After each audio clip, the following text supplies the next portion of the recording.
The Penguin debuts with a higher Rotten Tomatoes score than the Batman. I guess a thumbs down. You don't put dirt on Battinson's name. I'm not going to tolerate that shit. Thumbs up. Because that means that the expectation is that the movie is going to be good. Right. And shouldn't things get better? That's true. You know? Yep. That's true. But I'm going to wait. No. Nope, not with it. Nope, you don't talk shit about the Batman.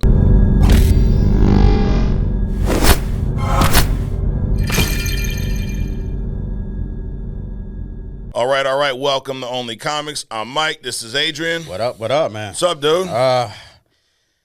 Fall is here, closing the pool, allergies kicking out. Oh, yeah. Dude, man. It's like, it's been a long week. Yep, right about the time I got on the highway this morning. It's going nice, cool, and smooth 92 miles per hour, nice. And I realized that I forgot to take my allergy pill, you know? So it is what it is. It is what it is. Yeah, if you hear a little, throat scratching throughout this, but we will suck it up for all the fans out there. There you go, a little eye rubbing, a little back scratching. We'll get through. We'll get through, dude. So speaking of eye rubbing, back scratching, and I don't know how that applies here, but I just was thinking like an old man when you were saying that, right? Like you get out of bed. Like I feel like it sometimes, dude. Hey, dude, at my age rubbing off on you. I think that's what it is. Man. They say you are who you associate with, right? There you go. But you know who else is an old man? It's Batman. Right. Yes, he is. So Batman Day is coming up, Adrian. I don't know if you knew this, but it's September 21st this year. Okay. Now, the I guess what's special about this year's Batman Day is this year, 2024, is also the 85th anniversary of the creation of Batman. So Batman's 85. Nice. Looks good for his age, right? We can do that. What's the Beetlejuice dude? Oh, yeah. Michael Keaton. Yeah. Oh, yeah. He could play a true-to-life one now. Exactly. But 85-year anniversary of Batman. I just thought that was cool. This character's been around for that long. Yeah. It was one of the earliest superheroes created. Superman, depending on who you ask, but most people agree that Superman is the first superhero ever created, which I believe was 1938, maybe a year or two prior to Batman. Mm-hmm. Batman was created in 1939 in response to how popular Superman was. Mm-hmm. But it's crazy that 85 years later, I mean, we're talking about, there's a lot of Batman stuff on this show today, Adrian. There's a lot of Batman stuff coming up. Yes, it is. We got the Penguin dropping September 19th. Okay, so that's one. Batman 2, or The Batman 2, starting production on now. Actually, I'm giving you guys a little sneak peek. We got a little bit of the Batman 2 news and comic news and rumors this week. Okay. So Batman's still very relevant. I brought in something I wanted to share. It's like show and tell, Adrian. Okay. Remember back when school was fun, like, first and second grade? Then after that, it was, all downhill. Yeah, no, I never knew school to be fun. Oh, you didn't have that 1 or 2 years? Okay. No. So some of us, we enjoyed like a good solid 2 years of schooling. And show and tell was always one of my favorite things, Adrian. Nice, you find something, maybe you had a little toy, maybe you had a damn rock you found outside. You got creative. Or that. Yeah, but so I'm going to do a little show and tell today, Adrian. Right. So this is, believe it or not, this is a book. So wow. The package is something. It's something. You know what it's not, though? It's not all smashed like that Funko Pop package. So this is something that maybe it's Funko. It's a trip, huh? Exactly. If you're watching Funko, this is how you ship shit. Wow. So, dude, I ordered this. I saw an ad. These ads get me, dude. I saw an ad for a Year One, which is a really great Batman comic, Year One, an artist edition. I was like, oh, that sounds cool. I had no idea what I was getting. Okay. Paid for it. I pre-ordered it. So, months later, Amazon sends this to me. I almost forgot I even ordered it. And I opened it up, and I'm like, dude, you ever seen a book this big? I have not. Could you imagine being on the subway, right, and then I'm over here,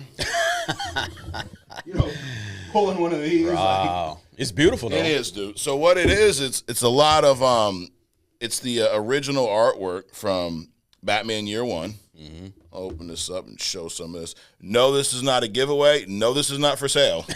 I know you had your Deadpool thing, like, make me offer. Don't make me an offer. It didn't matter. Nobody offered anyway. I know, right? What the hell? But, dude, look at the size of this artwork. Nice. And it looks definitely like an artist rendition because of the handwritten notes, and the handwritten page numbers. And that's what cool. It looks like. Scans of the original art paper for Dave Mazzucchelli, I believe, is the artist. Great artwork. I've always loved this comic. You ever read Year One? I have not. Oh shit, we might have to do a review here, Adrian. All right. But a lot of so this is, if you get the chance, dude, and you like stuff like this, it's worth the money. Cool. How much is it? What is the money? Yeah, it's a good question. I want to say it was $150, something like that, maybe. Yeah. It took you so long to get it, and you completely forgot about it. So once I pay for something, this is how I deal with the economy, because it's once I pay for something, I just delete it from my mind. There you go. It's to remove the pain. I understand that. You know that feeling. Yep. Nope. That same thing. What happens when I buy milk and eggs? Yeah. They're like, do you want a receipt? Hell no, I don't want a receipt, because you know what? Then later I'm going to find it and be pissed off that it cost me $97 to get one tank of gas, And then I burn it all up on the highway driving 92 miles an hour. But that's besides the point. So anyways, Batman Year One, great comic. A lot of Batman Begins, which we're going to talk about later. Okay. It kind of pulls from this. I don't say a lot of, but the Selina Kyle and Batman dynamic you see in the Batman, some of that pulls from this. Okay. I think the way Zoe Kravitz portrayed Catwoman is very similar to the Catwoman from Year One. But great story written by Frank Miller, I believe. And then, there's so many renditions, remaster, reissues of this comic. I believe it was mainline Batman, and then later they dropped it as a graphic novel. So this is just part of the, the mainline story. This is at the time when Batman moved away from being campy. They wanted to get back to that dark, style. I believe it was a lot had to do with Tim Burton's Batman. Okay. That did well. So then, the comics kind of wanted to go that darker route. Did they want to get away? Did they want to go the darker route because of Tim Burton's was so opposite of what they actually wanted it to be? So they're like, well, listen, we need to make sure that people understand that there's a difference between that guy's stuff and our stuff. No, I think they saw how well it was received. Okay. Now, Batman was initially a darker comic, and then it went to the campy side, right? So Tim Burton's kind of based his more on like the darker versions of Batman, and I think when DC saw that, how well it did, they're like, shit, maybe we should get back to that. And that's even when in the comics you started seeing Batman wearing more blacks than the gray and the blue. Right. Because for the longest, he's like, my little statue here, gray and blue, but black did so well, and they're like, dude, just black everything out, which I'm a fan of, as you can see behind me, the dark Batman. Black always does well. Dude. Yeah, black don't crack, bro. I heard that before. Is that true, Adrian? It cracks slower. Okay, all right. All right, so the Penguin, touched on that briefly, September 19th. I'm looking forward to this show. Yeah. Really, it's one of these shows where it looks like they're going to do something well that a lot of directors and movie creators have not been able to do, and that's have a show with a sideline character, right? Because Penguin's not the main star, without Batman. Right. And it looks like it will stand on its own. Doesn't always happen. Right. Well, because it looks like it's a good story. Right. Number one. I mean, I just reviewed Batman Begins, Batman Returns, and I forgot how well the movie was made. Yes. So it's that component.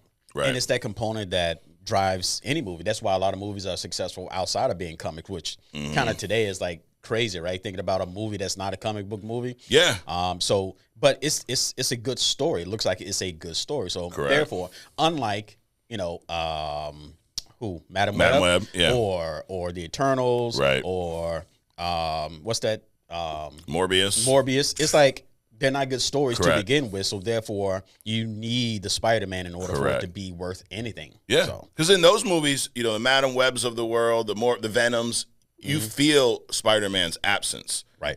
This is coming after the Batman movie where we were introduced to the Penguin. So we've already seen him interact with Batman. Right. We know what that's like. Yep. Now this all right, let's focus on a lower level, more street level view. Let's focus on the Penguin's kind of, not his origin, because this takes place a week after the Batman, but how he goes from Oz to the Penguin, essentially. And you don't necessarily need Batman for that piece of the story.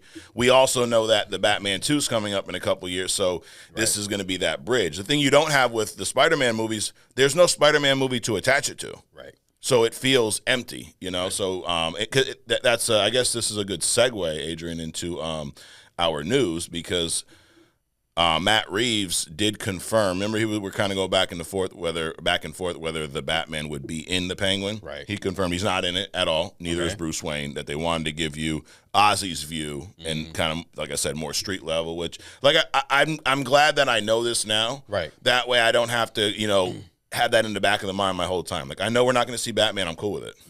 But is he lying though? Like everybody else was. True. I'm gonna, if I was a betting man, which I am, so I got to get my DraftKings in for this weekend of football games. But anyways, if I'm a betting man, I bet that he's not lying. Okay. I don't think so. It didn't have that Andrew Garfield feel to it. Okay.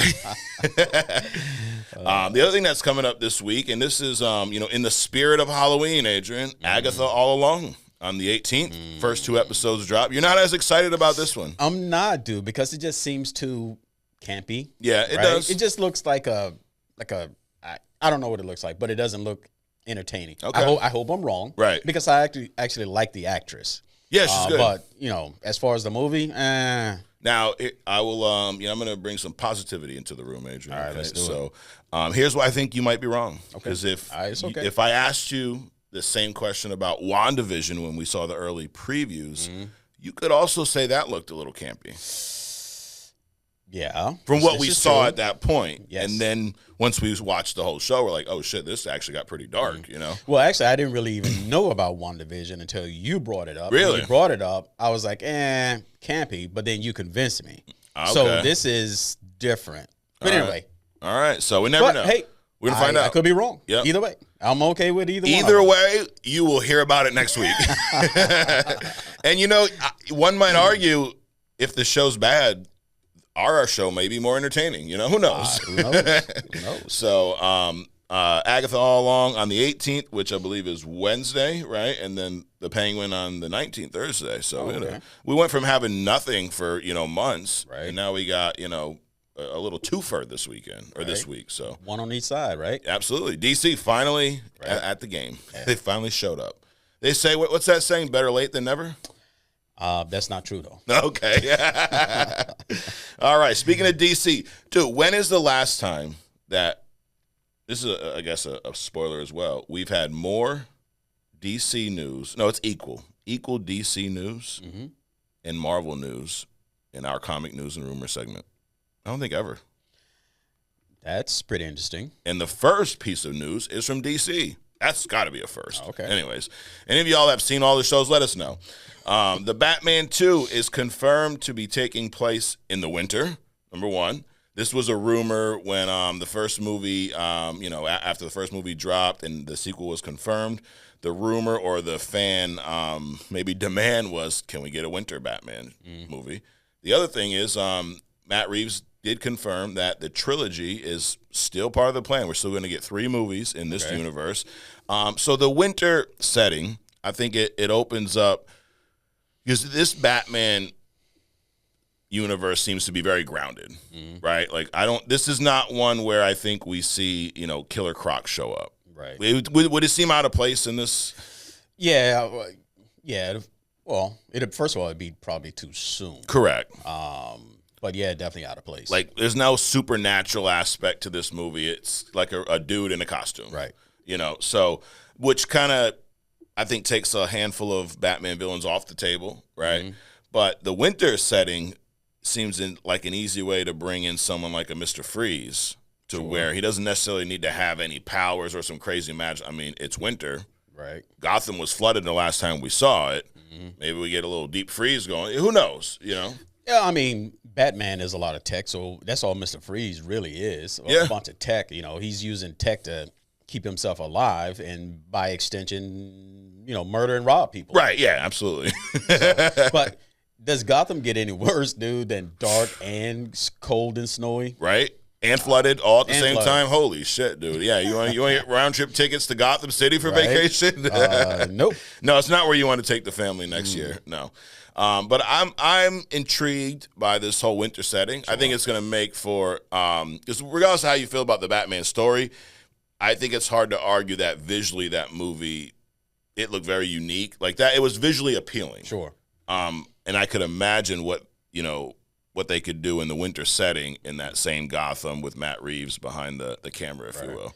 I just hope we don't get a little robbery situation going on with that whole winter thing, because Winter Soldier is like real popular on the Marvel side. Okay. Right? So now the worst thing they can do is just have some soldier like character coming out in the winter. You know, I'm just saying. Yeah, let's hope not. Let's hope not. I gotta think Matt Reeves is smarter than that. We'll see. But we've heard every rumor in the world about. We've heard that they may adapt part of Hush.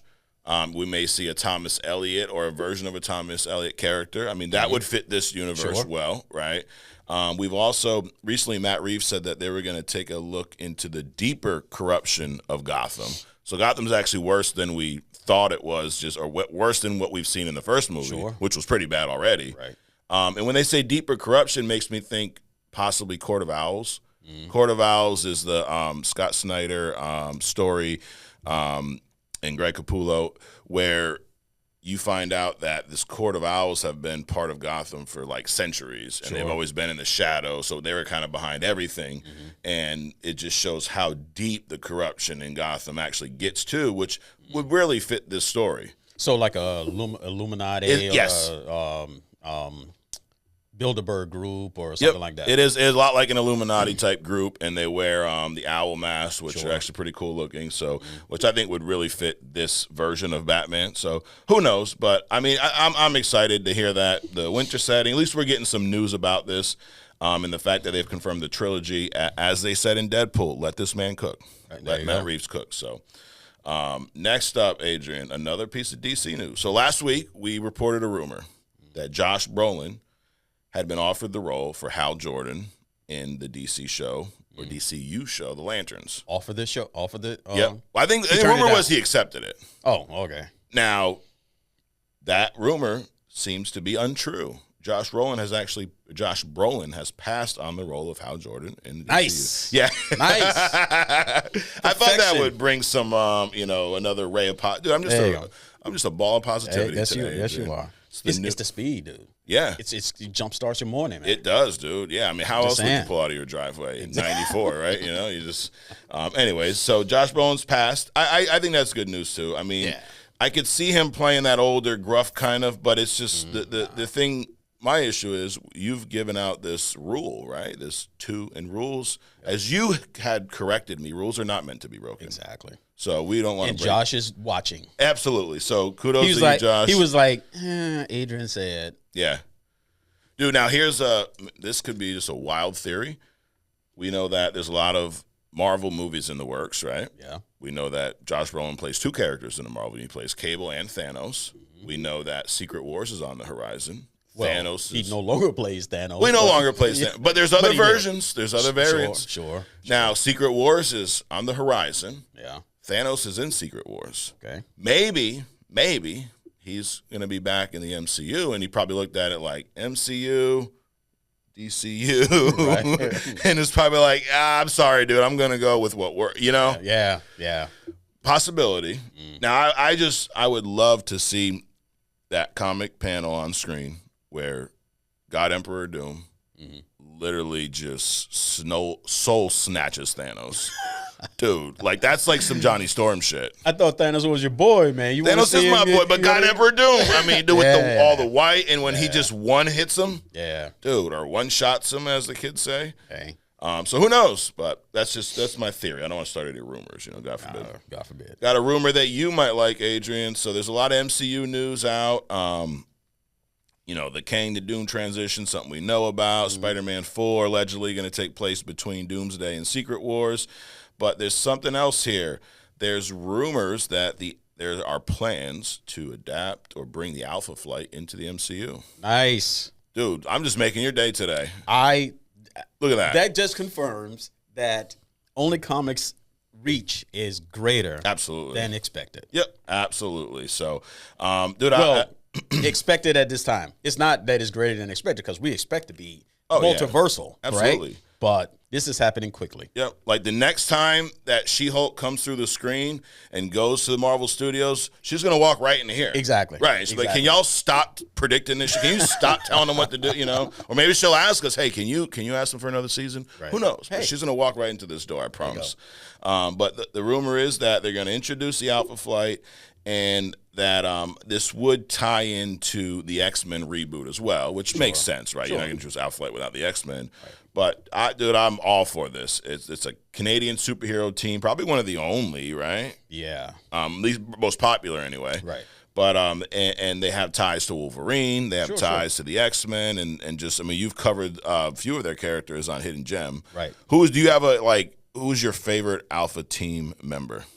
Guardian. Guardian. Because of the suit. Yeah. Yeah. He's badass. He's the one that teleports by moving when the earth, or not moving when the earth moves. Is that, or am I mixing him up with someone else? It's not really teleporting. It appears to be teleporting. Yeah. He basically stops while the rest of the world moves. Yeah. Wow. So it appears to be teleporting. Yeah. And again, the only way you're going to understand that is if you don't believe the earth is flat. Well, because if the earth is flat, it's not moving like that, right? So there's no stop and go, but just throwing that out there. So get that under wraps first before you read Well, it could be moving like this. Oh, okay. Right? Like a Frisbee. Yeah. Like a Frisbee. So the earth instead of a soccer ball, yeah. Right. Instead of a soccer ball, the earth is a Frisbee. Yes. Yeah, no. If you believe that, just unsubscribe. No. All right. So yeah, I'm looking forward to that. I'm hoping that's true. That also makes for some very interesting things that they can do with Wolverine. Right. Because he's Canadian. He was part of that team. He's had ties with them back and forth. So it could also be a very interesting Wolverine story and a very interesting Hulk Wolverine fight. That's right, because wasn't he part of Alpha Flight or the part? It was before X-Men when Hulk and Wolverine fought. Yeah, Logan was like a lone kind of a guy. At that point, and I don't think he was ever. If he was part of Alpha Flight, I don't remember correctly. It was very short lived. Yeah, because he was always doing shit on his own. But Department H somehow was involved, and they basically recruited Wolverine to come in. Like the Hulk was up in like the Canadian forest or some shit like that, and was like, "You need to come in and stop this guy." Right. And they have a pretty badass fight. Which I've said this before. There's a Blu-ray, Wolverine. Yeah, Blu-ray. They still exist. Yeah. Wolverine versus Hulk, and you can't get this on any streaming unless you go like some illegal site, which we don't recommend that because you don't want to go to jail and be an online pirate. Right. Then then we were one less fan down. Exactly, and you can't watch only comics. So, anyways, but there's a Blu-ray. I'll have to bring that in for you. Check it out if you can find a Blu-ray player somewhere. But you got a PlayStation; they play them. Sure. But yeah, and it's a really cool animated movie, and their fight is I think they do it justice on there. You get to see how angry Hulk can get. Anyways, moving on. Speaking of X-Men, the most recent X-Men cameo that we saw prior to the whole Deadpool Wolverine movie was Beast at the end of the Marvels. Kelsey Grammer showed up as a CGI, I think a better looking version of Beast. Like now Kelsey Grammer has confirmed that there are conversations about him returning as Beast after the Marvels cameo went over so well. Okay. So I'm all for that. Sure. You don't need to recast because it's CGI, right? Right. He's got the voice, and I think they did a really good job of bringing that character to life in CGI. Sure. So I'd love when they do bring the X-Men because there's still that plot point out there that needs to be resolved where what's her name, Monica Monica Rambeau is in that other universe. She's actually from Earth 616's universe. At the end of the Marvels, she gets left in the same universe that we meet this Beast variant. So the X-Men are established there, it looks like. Right. So will that show up again, possibly in Secret Wars or another mode? So there's still that kind of plot point out there. So great way to bring him back. But I'm all for them bringing Kelsey Grammer's Beast back. Sure. And that's a situation where age is really just a number because with the CGI, they do such a good job with him, his portrayal of Beast. We don't have a Michael Keaton Batman jumping out of a jet, situation. So they can do well with him. Yeah, absolutely. Now, they could maybe just CGI Michael Keaton's face on Batman for the future. Yeah, that'd be bad. Is something going on with him? I mean, it's like a lot of his movies are kind of like bubbling up, and that's usually when people are kind of on their way out or something that. Maybe, I'm just saying. Maybe it's his last run, you know. The Beetlejuice and well, maybe it's that. You know, they came back with Beetlejuice, and they did. All of a sudden, you know, all of his other stuff has come out. Let's hope it's that. Yeah, let's hope it's just that. You know, I don't. You know, people are like, you know, the Michael Keaton slander, as someone said that. Michael Keaton slander must stop. Like, there's no Michael Keaton slander. I just said he's a better Beetlejuice than he is Batman. And it's not about Michael Keaton. It's about the producers and directors choosing him, correct, as opposed to choosing from a I'm sure a laundry list of other available actors. Like, was George Clooney not available? No, I'm just kidding. Nipple boy, yeah, Nipplegate for real. But no, I mean, Michael Keaton's a phenomenal actor. I just think I don't want to see him as Batman anymore now that he's as old as Batman. Right. You know? Right. A new rumor describes Marvel Studios' Vision series as a reverse WandaVision. And I guess what they're getting at is, in WandaVision, a lot of her effort, especially early on, were really about her trying to forget her past. Right. She lost Vision, her husband, in a a brutal way. I mean, Thanos literally just crushed his head to get a little stone out. Like, you couldn't just cut it out, you know? Right. Well, anyways, or use one of the other stones to surgically, like that's something. The thing when you're like, you know, Thanos was looking out for it. No, he wasn't. No, he wasn't. Part of him was sick and sadistic and enjoyed it. So, anyways, Wanda's trying to forget that. She creates this new version of Vision. She creates, you know, this hex where this whole town is under her spell. Number one, it shows you how powerful she can be. Right. And you know, I really like the WandaVision show. I think it's probably top maybe 2. Like, the only show I'd say from Marvel that has been better than that was Loki after season 2. This show, when they say it's a reverse WandaVision, I guess what they mean is that it is going to be Vision, the white Vision, who met the original Vision. And if you remember, there was a point in WandaVision, there's a lot of visions in one sense. So I do this Vision. So WandaVision, you got the, you know, Wanda version of Vision meets the white Vision that Sword created, and at one point he gives the white Vision his memories. This was that whole, you know, ship of thesis. Is it the same Vision? Is it not? It's a new Vision, but now he has the memory. It's almost like he uploaded his consciousness in a way. Okay. Just the memories, though, I guess, not his feelings behind them, I would assume. So this show seems to be rumored about Vision wanting to learn his past and figure out who he is versus Wanda trying to forget her past. So interesting dynamic there. And then this also is the show that they reported Ultron will be returning in. So I'm a lot more interested in this Vision show. It's funny because there's a lot of, I think about this show, I think about the Captain America movie. There's a handful of things that when they were first announced with those original rumors or synopsises, they didn't seem that appealing. And then there was a rumor earlier in the year that Kevin Feige and Marvel sat down and said, like, quality over quantity. We realize we've been putting out some bullshit pretty much. And it seems like they've revamped a lot of these movies and shows. Like, I'm more intrigued in this now than I've ever been with the Ultron announcement and then Vision trying to learn who he is. I mean, that sounds like something that would be entertaining. Sure. But Wanda's and Vision's relationship is like two ships in the night, right? So they got together under some very tumultuous, you know, circumstances. Then they get married and all this other kind of stuff. But then he gets murdered, right? And goes away. And now he's coming back, and she is supposedly dead. Right. So now this new variant of Vision is coming out, and he's going to have all these memories. Right. But for no reason, pretty much. Because he's like, okay, I know who I'm supposed to be. I have no tangible relationship with these memories, but I have these memories about two people that are dead. Right. Yeah. It'll be interesting. It is. I mean, he'll need Ultron to give him something to do. Absolutely. Or maybe he goes on some mission to try to find or resurrect Wanda. That's probably. I mean, because Vision has enough, intelligence. Like he's kind of above everyone else's intelligence level. Like I mean, he's damn near. He's a computer that can tap into anything else. So sure. Yeah. So who knows? So definitely intriguing. So I don't know when it drops. It's probably next year or two. Who knows? But. Last piece of news is about something we mentioned earlier, the Penguin. Mm-hmm. So believe it or not, Adrian, the Penguin Rotten Tomatoes score is higher than the score of the Batman. So the Penguin currently sitting at a 91% approval from critics, which is certified fresh, as they call it. And the Batman is at an 85, which I think is insanely low for that masterpiece of a movie with my boy Robert Battinson, as we call him here. But I give him 86. 87.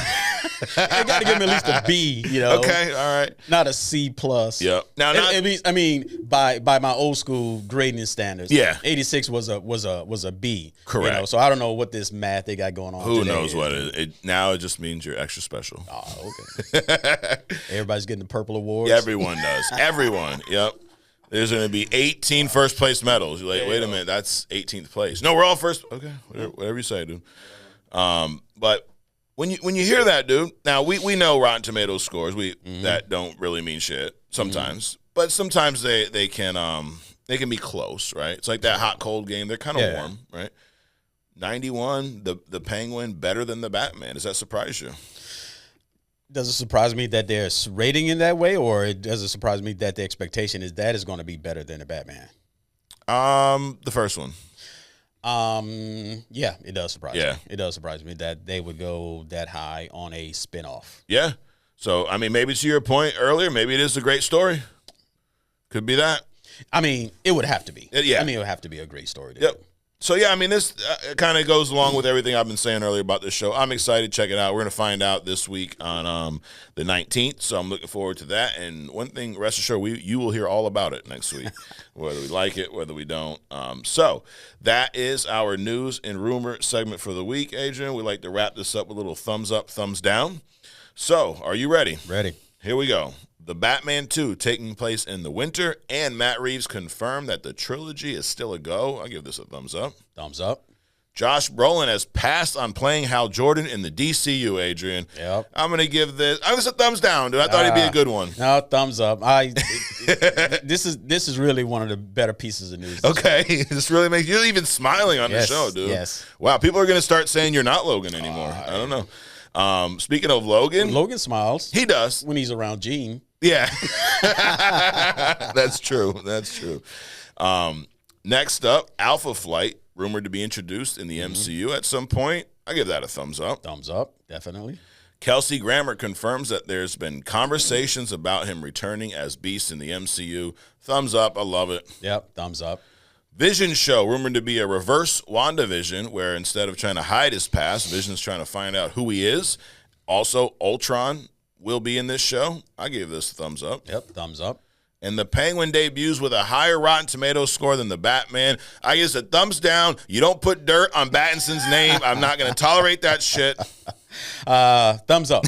Because that means that the expectation is that the movie is going to be good. Right. And shouldn't things get better? That's true. Yep. That's true. But I'm going to wait. No. Nope, not with it. Nope, you don't talk shit about the Batman. All right. So there you have it. Thumbs up, thumbs down. And a comment here from Delono Baker.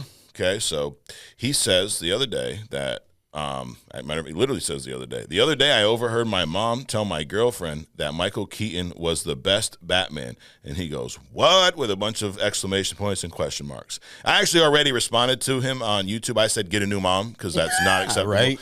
But his mother said Michael Keaton was the best Batman. What do you say to that, Adrian? Wow. Just wow. That shock. I think his mom probably stopped watching Batman after that point. Okay, that's a good assessment. So she's not seen, because there's no way you would say that. No. He was a good Batman. Sure. He was a better Batman than he was a Bruce Wayne. He was that. He was better than George Clooney. Yes. Val Kilmer. Oh my God, I keep forgetting Val Kilmer. It was so bad. I keep forgetting Val Kilmer was ever a Batman. Right. So yeah, definitely that. Not as good as Adam West, though. I don't think. Nah. Okay, you put Adam West above. I do, but they're two completely different Batmans. Yeah.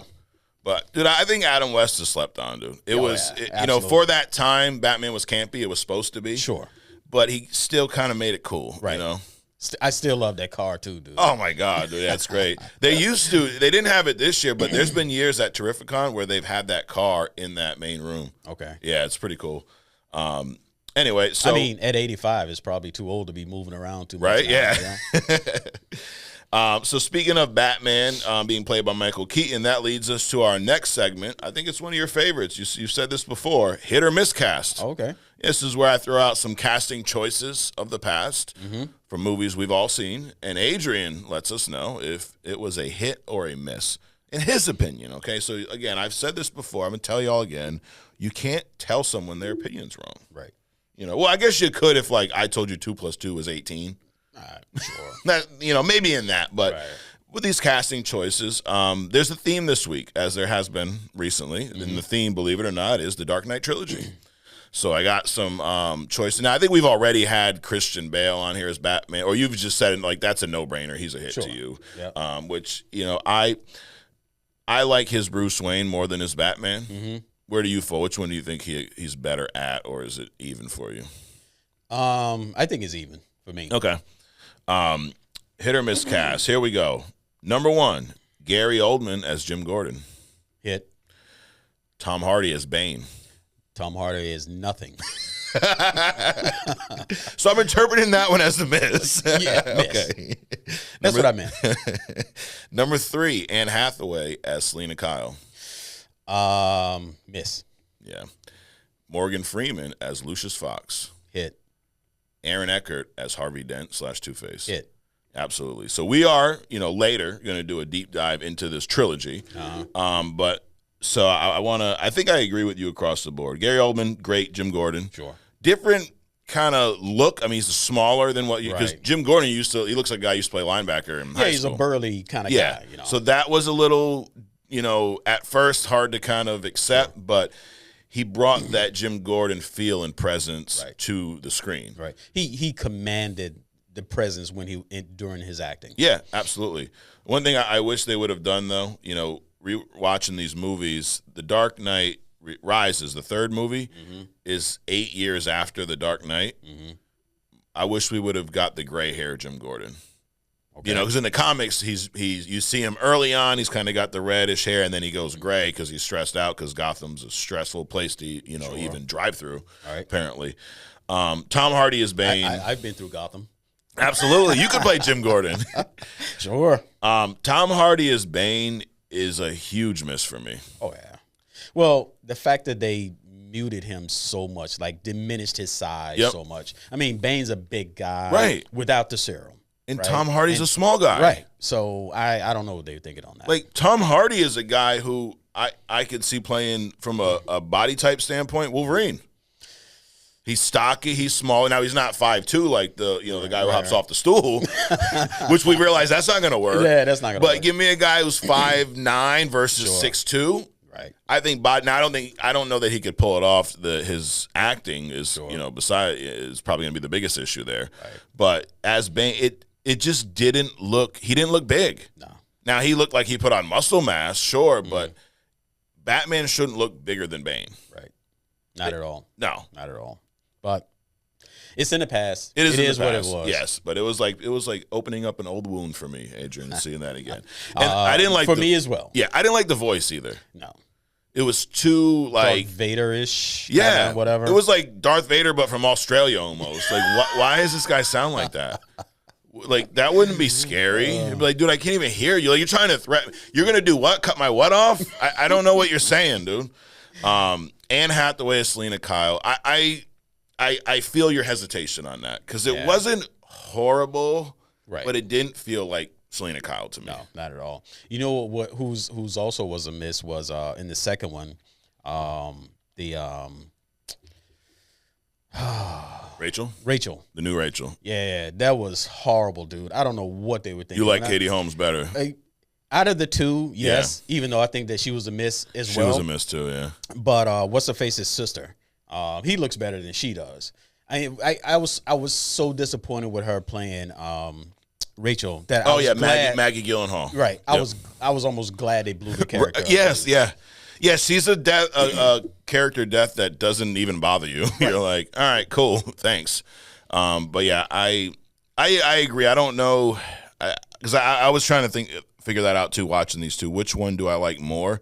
I don't like either one of them. No. It's like, you want this turd or that one, you know? Exactly. Well, that one's a little bit smaller, so if I had to eat a turd, I'll eat the smaller one. Right. You know, like Zoe is definitely a better modern Selena Kyle. Oh yeah. Merriweather back in the day, she was a decent one. That was Eartha Kitt. Okay. Way back in the day, you know, she was a decent one. But I mean, back then, that's what you had. Yes. But I would put Zoe as the better. Michelle Pfeiffer. Yeah. That was a different kind. Correct. But I would put Zoe over all of them. I would too, because now it's hard because Michelle Pfeiffer's performance is probably the best of them all, but that doesn't feel like Catwoman. Right. It's a Tim Burton version of Cat that fits that movie perfectly. Mm-hmm. I really one of my favorite scenes in probably all of Batman movies. This scene probably be on my top 10. Is when Michelle Pfeiffer's Selena Kyle is thrown out of the roof or thrown out of the building. Right. And all the cats are around her, licking her wound, and then she becomes Catwoman. Right. She goes back to her apartment, spray painting shit, the music. Mm-hmm. Dude, that scene is iconic. Right. But, you know, it's a supernatural version of this character. But Anne Hathaway, it's like there are some scenes where the Selena Kyle's almost conniving, you know, personality comes through, but she just doesn't nail it for me, dude. Right. Notice the Catwoman that we didn't mention. Which one? Halle Berry. not even purple. Dude, that's purple like saying Martha, level, Adrian. You got a warrant. That's like, I think I need a break. I'm gonna be back in a few minutes. No. Absolutely not. Not even honorable mention, dude. I mean, I went back to Eartha Kitt and didn't even mention I would take Berry. Eartha Kitt even now over Halle Berry's Catwoman. So Morgan Freeman as Lucius Fox, I absolutely love. Yeah. It's like when I read Batman comics and see Lucius Fox, I just think of Morgan Freeman's portrayal. Right. Dude, great character throughout this trilogy. And then Aaron Eckhart's Harvey Dent. I think the only downfall is we didn't get enough of him. Right. I wish that character was in Batman Begins as just Harvey Dent, and then it built more towards the Two-Face. Right. But dude, he knocked it out of the park. Yep. The only I like his Harvey Dent more than his Two-Face though. Yeah. My only issue with the Two-Face in this movie is, we'll get into this a little preview, is I'm used to Two-Face almost having a split personality, and this didn't. It just felt like Harvey Dent's just pissed off now. Right. You know, so like I like that mental, which we saw in the Cape Crusader with that recently. Right. That kind of difference between the Harvey versus Two-Face taking over. But all in all, I mean, more hits than misses throughout this series. Like we talked about Michael Caine, who was great. Even though I didn't, so he was that age when when his parents first got killed. Yeah. And then, 20 years later, he's still the same thing. So that was the only, the math didn't work out. Right. Like, why didn't they just dye his hair black? Something. When he was younger. Just like I'm talking about the, Jim Gordon being 8 years older but still looking the same. Right. The only one who aged was Bruce Wayne. Right. So yeah, that is, and I think that just falls on, sorry, Christopher Nolan, the director. Yeah. Like, the age difference didn't make sense. Right. So next we had a comment from Heafy HD. He says, not only do I believe Civil War is better than Avengers 1 and 2, I believe Civil War is the best Marvel movie of all time. It's like, I was with you in the first half. Right. And then you completely lost me in the second. But, I mean, it's definitely one of the best. Well, but that's his opinion. That's his opinion, right. Yes. But on our show, I don't agree. See, I can say that. It's a double standard, Adrian. You have a podcast, you can tell us we're wrong. But if you don't, you can't. Even that, you can't either. Anyways. But he agrees with us that it's better than Avengers 1 and 2. We did our deep dive last week. So if you missed that episode, take a look at that. We did a deep dive into Civil War, which I see you're still on the Civil War train. You get the cap on again today. I think that, I wouldn't say Marvel. Let's just MCU. Movies I would put above Civil War would be Infinity War and maybe No Way Home. Maybe. Not many, though. It would definitely be, it's probably in my top 3 or 5. You know, Are there any that stand out that you go, this is definitely better than Civil War? Nothing really stands out. Only thing I'm thinking about is that these movies age well. When you sit back and when you rewatch them, they do well. They do better, actually. Absolutely. Yeah, some of them really hold up, and Civil War being one of them. So speaking of movies, we have another segment here that if I asked Adrian, of all the segment names we have, I think you'd probably like this name the best, okay? What the fuck, Rotten Tomatoes? Is that your favorite name? Sure. Yeah, okay. Like, you like that. It sounds better than, Deep Dive or something like that. So, believe it or not, it's Batman themed. It's like a Batman themed episode, dude, So, this is where we also could call this critics versus audience, okay? Because Rotten Tomatoes has 2 scores because they're too stupid to figure it out for themselves, so they have to have 2 scores. When we come out with our, only comics meter or whatever we called it, it's going to be groundbreaking, okay? But until then, this is what we have. And it's going to be one of them. Yes. 1 score. Yeah, 1 score. Yeah. It's like Rotten Tomatoes, they like, let's play both sides. Correct. Yeah. No, we're going to have 1, and it's going to be the critics and the audience because we're going to be the critics and we're the audience. Right, so look at that. It can be 2 things, can be 1. There you go. All right, so Batman. This is the Michael Keaton Batman, the Jack Nicholson Joker. This movie, I always liked, but I preferred Batman Returns over Batman. The critics gave this movie a 77. This one's pretty close. Audience an 84. Which one would you lean more towards? Probably critics, dude. Yeah, I would too. Yeah, I don't think it's an 84. No. Batman Returns. This is the second one. We were talking about, Michelle Pfeiffer as Catwoman, Danny DeVito's Penguin. Great job there. Very different than Colin Farrell's version. Right. But great. Dude, I remember that scene where he bites the guy's nose. Yeah. It's pretty nasty. Yeah, it was traumatic as a kid, dude. Yep. But anyways, Batman Returns. Critics gave it an 83. They were kind of flipped on this. Audience gave it a 73. I don't think it's that low. No. You fall with the critics? Yeah. I would too. Batman Forever. This is your boy, Val Kilmer. Jim Carrey's Riddler. 2. You give it a 2? Critics gave this a 41. Okay. Audience gave it a 33. Woo! Yeah. Whew. Wow. What you got? What you got? That's why the Val Kilmer Batman was unmemorable. What was the audience gave it a what? 33. Critics a 41. I want to say audience, but I go with the critics still again. I would go with the critics too. And I don't hate this movie. I think it's mid. It's uneven. Like, you had the Tommy Lee Jones Two-Face, which was horrendous. Right. But you had Jim Carrey's Joker, which was pretty good. But yeah, I definitely lean toward the critics. Batman Begins, the movie we just revisited. Critics gave it an 85. Audience gave it a 94. Wow. Yeah, it's 94 is bold, dude. Critics. Yeah, I would agree.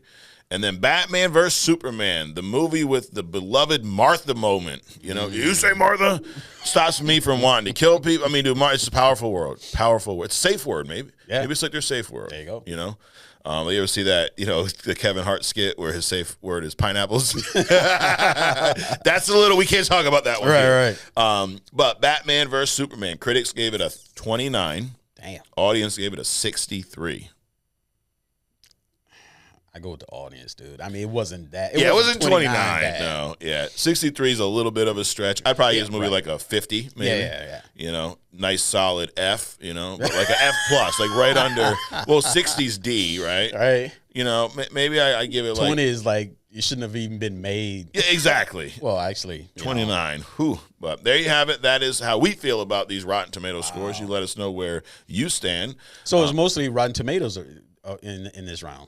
Yeah, we definitely lean more towards Batman. We said audience at 84. Batman Returns, we said critics. Batman Forever, we said critics.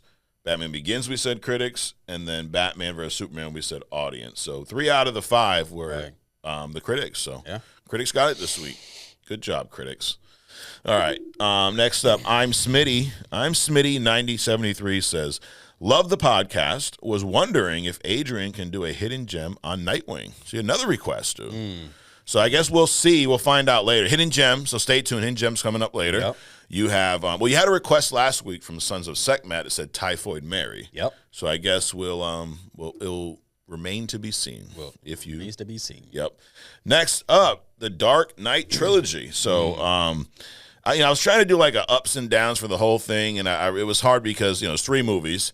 So I figured we would just do one of our no rules deep dive into the trilogy. Okay. So I rewatched these. Now these are movies I've seen kind of regularly. Like every few years here and there, every few months, I may throw one of these on. Right? How about you? Do you watch these often or no? No, you haven't seen these in a while. No.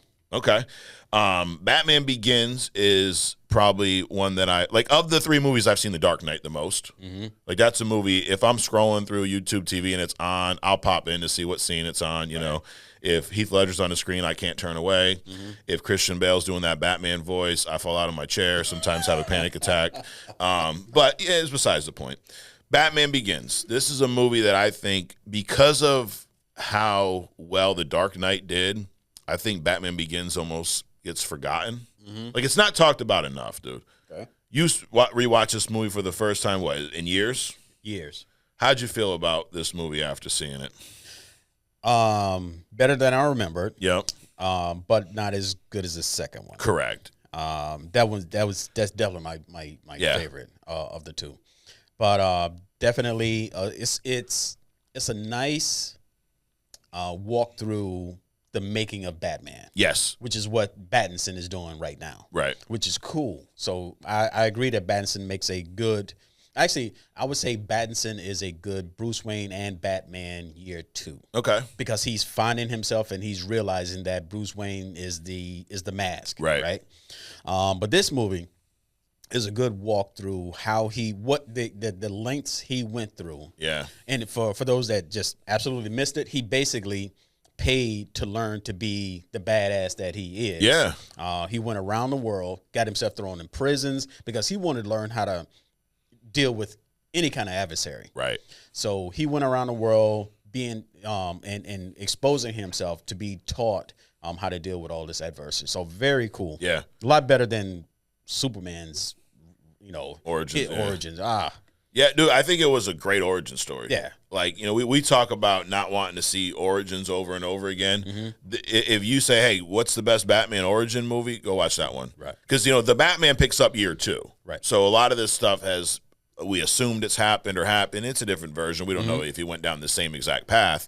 But in this movie, and I saw a lot of similarities to this Batman and the Batman. Like, Bruce Wayne's, he's at odds with Alfred a little bit in this movie, just like he was in the Batman, right? Sure. Like, it's a lot of similar messages too, like this isn't your family, he's not your father type shit. Right. I don't want anything to do with these riches. The only thing the biggest difference with this is we see Bruce move through that process in this one movie. Right. In the Batman, we just saw a few weeks out of this guy's life. Like, it's much slower moving. Right. But we saw Bruce go from the guy who, couldn't even hold his own against some lowly, mob guy in Gotham to then all around the world fighting Ra's al Ghul. Right. And then coming, like, that happens within like an hour. Right. How did you feel about Ra's al Ghul being the main villain in this, number one? And then how did you feel about the twist of him not being Ra's al Ghul at first, and then we find out that Liam Neeson is? I thought that was cool. Okay. It was actually more interesting that way. Really? And I kind of figured once Bruce Wayne took him out in that building, that wasn't Ra's al Ghul. So I like the plot twist. Okay. I absolutely hated it, dude. This is like people sometimes, do you guys ever disagree? Yeah, when it's natural. Like, sure. So also, spoiler, all those shows, the sports shows where they got 2 guys that disagree on everything? I hate to tell you this, but it's fake. Right. before the show, they go, hey, we're going to talk about Jordan and LeBron. I like Jordan. You like LeBron. Okay, cool. All right. Like, it's for entertainment. We're never going to do that. Right. But this is one, I do think with this trilogy, we are going to have some real disagreement. We're not going to make it up. Right. I will say that portrayal, that switch up was much more palatable to me than in Iron Man with the dude with the rings. Oh, the Mandarin thing. Yeah. Thing. Okay, I definitely would agree with that. Right. I just, like, because of how important Ra's al Ghul is to Batman, I would have just liked to know from the beginning, you know, it never made sense that this dude who barely talks, who's just in the background, is really Ra's al Ghul. So I always was a little bit of, you know, suspect to that. But I just thought the twist was not needed. What about Scarecrow in this? You had Cillian, I think his name, Cillian Murphy plays Scarecrow. Jonathan Crane, he's not a really main. He's kind of always there, but he's kind of more in like the shadow. Like, you know, he's not the main focus of a lot of Batman stories. Did you like his portrayal and how it was different than the comics? Right. How'd you feel about that? I think his portrayal was, to me, benign. Benign meaning he didn't move me one way or the other. Okay. He was just there. Yeah. So, it's almost like they chose him to be distracting, the eyes. Yeah. I wouldn't have never thought of a Scarecrow with eyes like that. Which was really distracting. Yeah. It was almost like when Batman put on the ultrasound glasses or whatever, and he was like looking through buildings and stuff. His like eyes like lighting up and shit. So he was benign outside of that. He was there, and we just kept moving around. Okay. I liked him. One of the my favorite scenes with him was at the end when everyone's under the fear toxin and he rolls up on the horse, which makes no sense. But if you remember in The Long Halloween, there's a scene with that same Batman's under the toxin and Scarecrow, I think, escapes from Arkham and he's on the horse. So we've seen it in The Long Halloween. We've seen it in The Long Halloween animated movie. So it was cool that they found a way to work that in. I like that. Where do you get a horse in Gotham? I'm just saying. It doesn't need to make sense, Adrian. It did not. The math does not work. No, the math was not mathing for you. But I really like that. Definitely cool scene. But it's like, okay, where did the horse come from? You've never seen. I mean, there's no farms. Not even on Wayne Manor are there animals around. So other than bats, right? And you pull up with a horse in the middle of Gotham. Okay. Yeah. No. Like I said, we don't really need to explain it. You know. We like I touched on earlier, we saw that kind of divide between Alfred and Bruce. We see Bruce as a child. Rachel's a character they introduce in this movie, like for the movie. I don't know if that was really needed. Well, I mean, Bruce had to have somebody in his childhood to come back to later on to appeal to his, you know, human side. Yeah. Which, you know, these are those people that I kind of talked about early on, you know, like Jim Gordon's, the Alfreds, who are pivotal in creating or shaping Batman's, you know, Bruce Wayne. And she was one of those people that came back later, especially in the second one, about, you know, basically, you know, you're not even a human. Right. And I'm sure that kind of touches him at some point, even though it doesn't override his primary mission, which is to be the Batman. Yeah.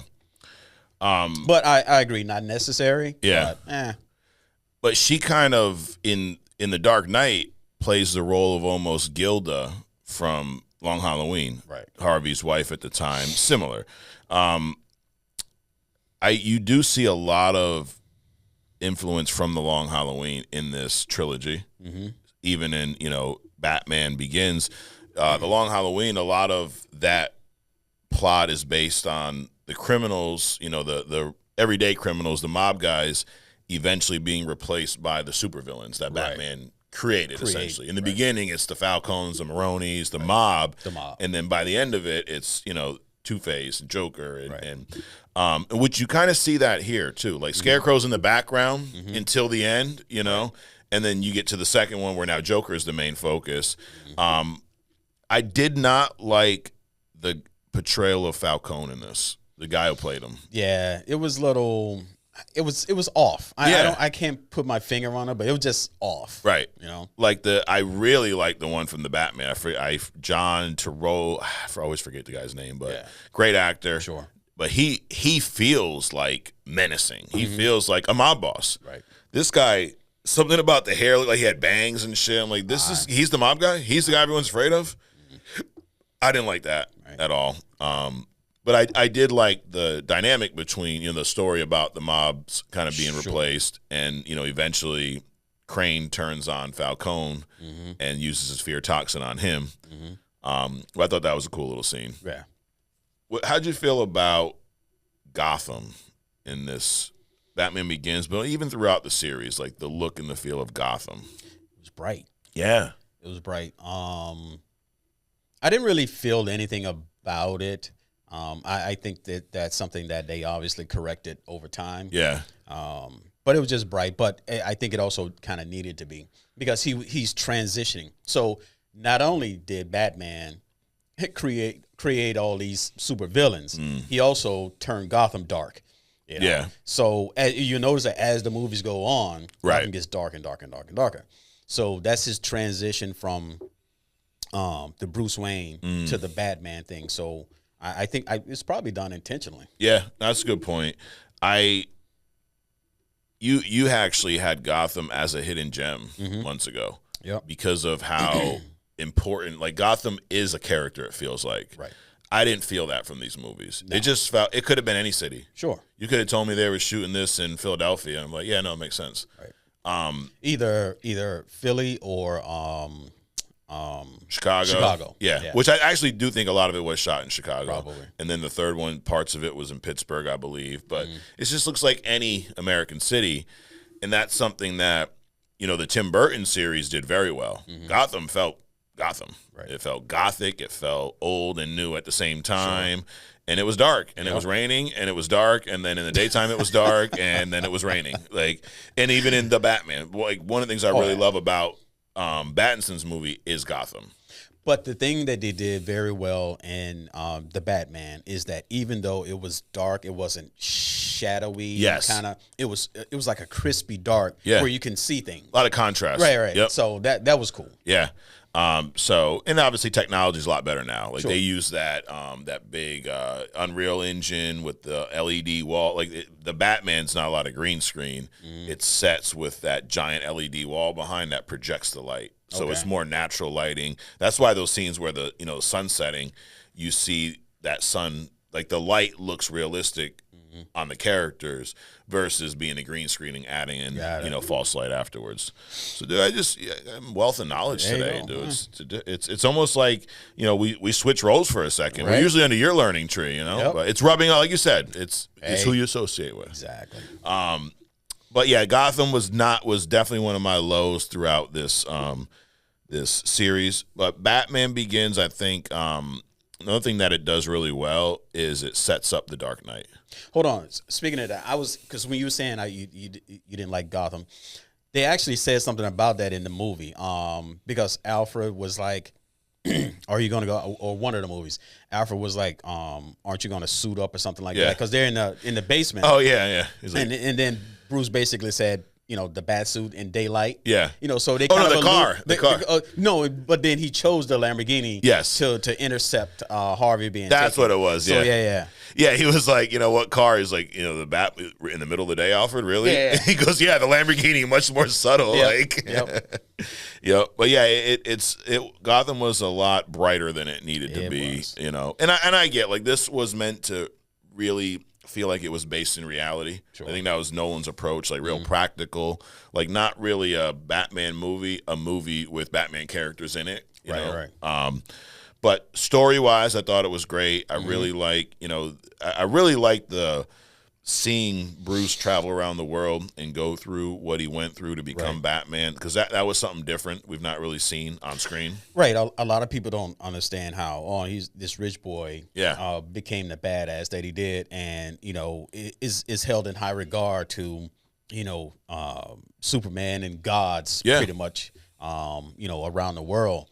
So this kind of gives you insight into what he actually did, to become the Batman. Yeah, absolutely. Or actually to become who he actually is, and also learn how to become, Bruce Wayne. Yeah. I seeing him go through that, there's a few comics too. I can't remember the name of them right now, but it shows that journey of him traveling around the world. I also like that when he first came back, he just wants to be Batman. Right. And Alfred's the one that's kind of like, dude, you got to do like billionaire stuff, like, go out, like buy things, go out with supermodels, like do stuff like that. Yep. And then when I hear people go, oh, Robert Pattinson's Batman moping around being depressed, that's not Batman. No, it is at one point. Right. We're just used to seeing that in 5 minutes and then it speeds up. Yeah. But this movie moves a little slower. So we're going to see that long. Like, I would imagine that in the sequel, at some point, Alfred's going to have a similar conversation with Batman. Like, dude, you got to go out and do some shit. Right. Like, people are going to wonder what the fuck's wrong with you. You're in the house doing nothing. You're all depressed, and no one ever sees you, but you're a billionaire. Right. We have to explain why you're a billionaire. Exactly. Make some appearances, dude. Yep. Which we saw there. Then he's going out. And then that whole, who's the mask? Rachel is the one who has that. There's that dialogue between the two. I think it's at the end of the movie where she says that she knows that the Bruce Wayne's the mask. Right. Like, you're really the Batman. When she sees him at the restaurant, remember, this is when he first goes out. He's with the two models. They're in the pool. He's doing this too. He just bought the freaking restaurant, right? Right. And then he runs into her, and it's like, oh, shit. He's trying to tell her, like, this ain't really mean, this is an act, but he realizes I can't because then I'm going to blow my cover. Right. So he's kind of stuck pretending to be something he's not to hide who he really is. Yep. Pretty deep stuff there, deep Batman. Stuff, and I started to say earlier, I really like the setup for The Dark Knight. Like, we get through, these mob level criminals. We see Batman and Gordon. They have this relationship, and then, they're kind of just meeting, and he has a Joker card, and it teases. There's no post credit scene. There's no sideline movie. It's just a subtle tease that builds up the Dark Knight. I really like that setup. Yeah. Like, I remember seeing that movie for the first time when it dropped, and was just like, dude, I can't wait for the second one. Yeah.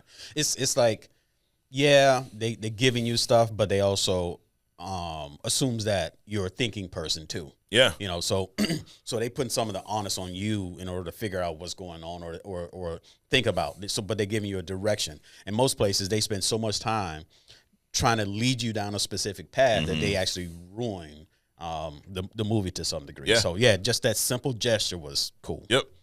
Did you like the Batman suits in this movie? Or in the series? Actually, I was so into the story, I didn't really pay attention to it. I mean, I didn't like, at one point, he goes to Lucius, and Lucius says something about, he's like, can you modify this, right? Yeah. He's like, what, you want to be able to move your neck? Right. Right. In the second one. Yeah, in the second. So I didn't like it. It was that it was a helmet. It wasn't a mask. Yeah. It was a helmet, dude. And I mean, the big ears, I understand why he had the ears, because he had like things in it, sure, tech in it, but it was just a bulky. It was a helmet. It wasn't even it was a little much. It was a complete football helmet. Yep. Yeah, I did not like the bat look in Batman Begins. I thought it was distracting at times with the big ass, like you said, helmet. Like, it doesn't need to be that big. Holy shit! Like, I'd even say that the Michael Keaton suit looked better than the Batman Begins suit. Yeah. Now, the Dark Knight suit, it still has some bulkiness in the mask, but from like the neck down, it's pretty fucking good. Like, it's one of the better suits. Yeah, well, they also went a little tactical too, because he was trying to explain, the knife thing versus the bullet deflecting thing. Yep. So I mean, and there was a lot of fighting in that movie as well. So they had to bulk it up a little bit, make it more protecting the owner. Right. But yeah, I do like when he switched to that more practical suit in Dark Knight. I think that like I said, everything it made more sense. It looked leaner, and it still had some of that helmet look, but because he could now move the neck, it cut all that out, which looked a lot better. I like, there weren't a lot of costumes in this because it was very kind of practical. Like, Scarecrow is just a guy in a regular suit, but then he put the mask on. I like the Scarecrow mask. Yeah, that was cool. That was pretty cool. Yeah. Ra's al Ghul, what about his look? It did not look like comic Ra's al Ghul. It did not. Liam Neeson, I love him as an actor, but that's a miscast to me. Oh, it was okay. Because Ra's al Ghul is more Asian, I think. Yeah, normally. So this is almost like when they put it's called whitewashing. Scarlett Johansson as Ghost in the Shell. Yeah. So that was just evil. Right. They shouldn't have did that. So no, not very Ra's al Ghulish. But I mean, he carried it for what it was. Yeah. Yeah, I think his presence was good. Like it felt Ra's al Ghul from his acting, but the look was kind of a miss. And I absolutely hated the whole I'm not going to kill you, but I don't have to save you. Right. That annoyed me. Dude, that is one of my all-time greatest quotes. Really? I use that with my kids.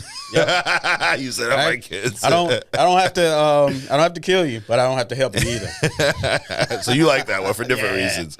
Yeah, I don't like I like the no kill rule Batman because of how almost like you get it and you don't. Sure. Batman has to have a flaw. Sure. He's got to have something. Right. Outside of that, he's pretty badass. I mean, well, he's badass because that's something that he has to work around. Yeah. In order to do his job, it's like a boxer becomes a better boxer because he has one arm tied behind his back. Mm-hmm. And the no kill thing is Batman's one arm being tied around his back. In order for him to get around that, he has to be so much better than everybody else in the room, tactically, physically, mentally, emotionally, all that other kind of stuff. Yeah, absolutely. So I don't like that. That seemed like a lazy workaround. Like, I don't have to kill you. I don't have to save you. So, anyways. You just don't like when he just opens his mouth and says anything. You know what, though? The Bat voice was better in Batman Begins. It was. It's just, it got too much. Like, dude, you don't need, it's a movie. What pisses me off is Christopher Nolan, you're right there. Right. You know that shit sounds ridiculous. Right, just go, hey, Christian, just... All right. I just bring back up. Chill. It's like when you see your uncle getting ready to go out with his nephew's clothes on. Yeah. Be like, dude. No, dude. Yeah, put the FUBU down, bro. Like, don't do that. So yeah, that. But great setup to Dark Knight, dude. The Dark Knight, the opening scene of the Dark Knight, is that not one of the best comic movie openings in history? The bank robbery. Not but it's like, but then the Joker's in the mix. Yes. Which makes it even cooler because he's playing the odds because he's telling everybody to kill everybody, right? Yep. But then he's playing the odds that nobody just turns and kills him. Correct. Right? So that was absolutely pristine. Yeah. And I like to, but he does that throughout the entire movie. Yeah. He's always 10 steps ahead of everybody. The guy with the bomb in the jail. I mean, the whole thing, dude. Right. Yeah, it was. Dude, I remember seeing this for the first time at the movie theater. It was back in Waterford. Right. Before they had the reclining seats. Sure. But I remember watching that scene because you don't know Joker is there. There's no tip off. Nope. Now that I've seen it a dozen times, I can pick out which one's Heath Ledger. Sure. But I'm not even looking for the Joker at that point because you think, oh, this is just his men. Right. And then like you said, it starts with the whole, oh, I'm supposed to kill you. He's like, funny, a guy told me something similar, Right. So, and then when the reveal happens, he's like, let me guess, the Joker told you to kill me. He's go, oh, no, I killed the bus driver. It's like, bus driver? And he kind of walks him into that spot and then smash. Yep.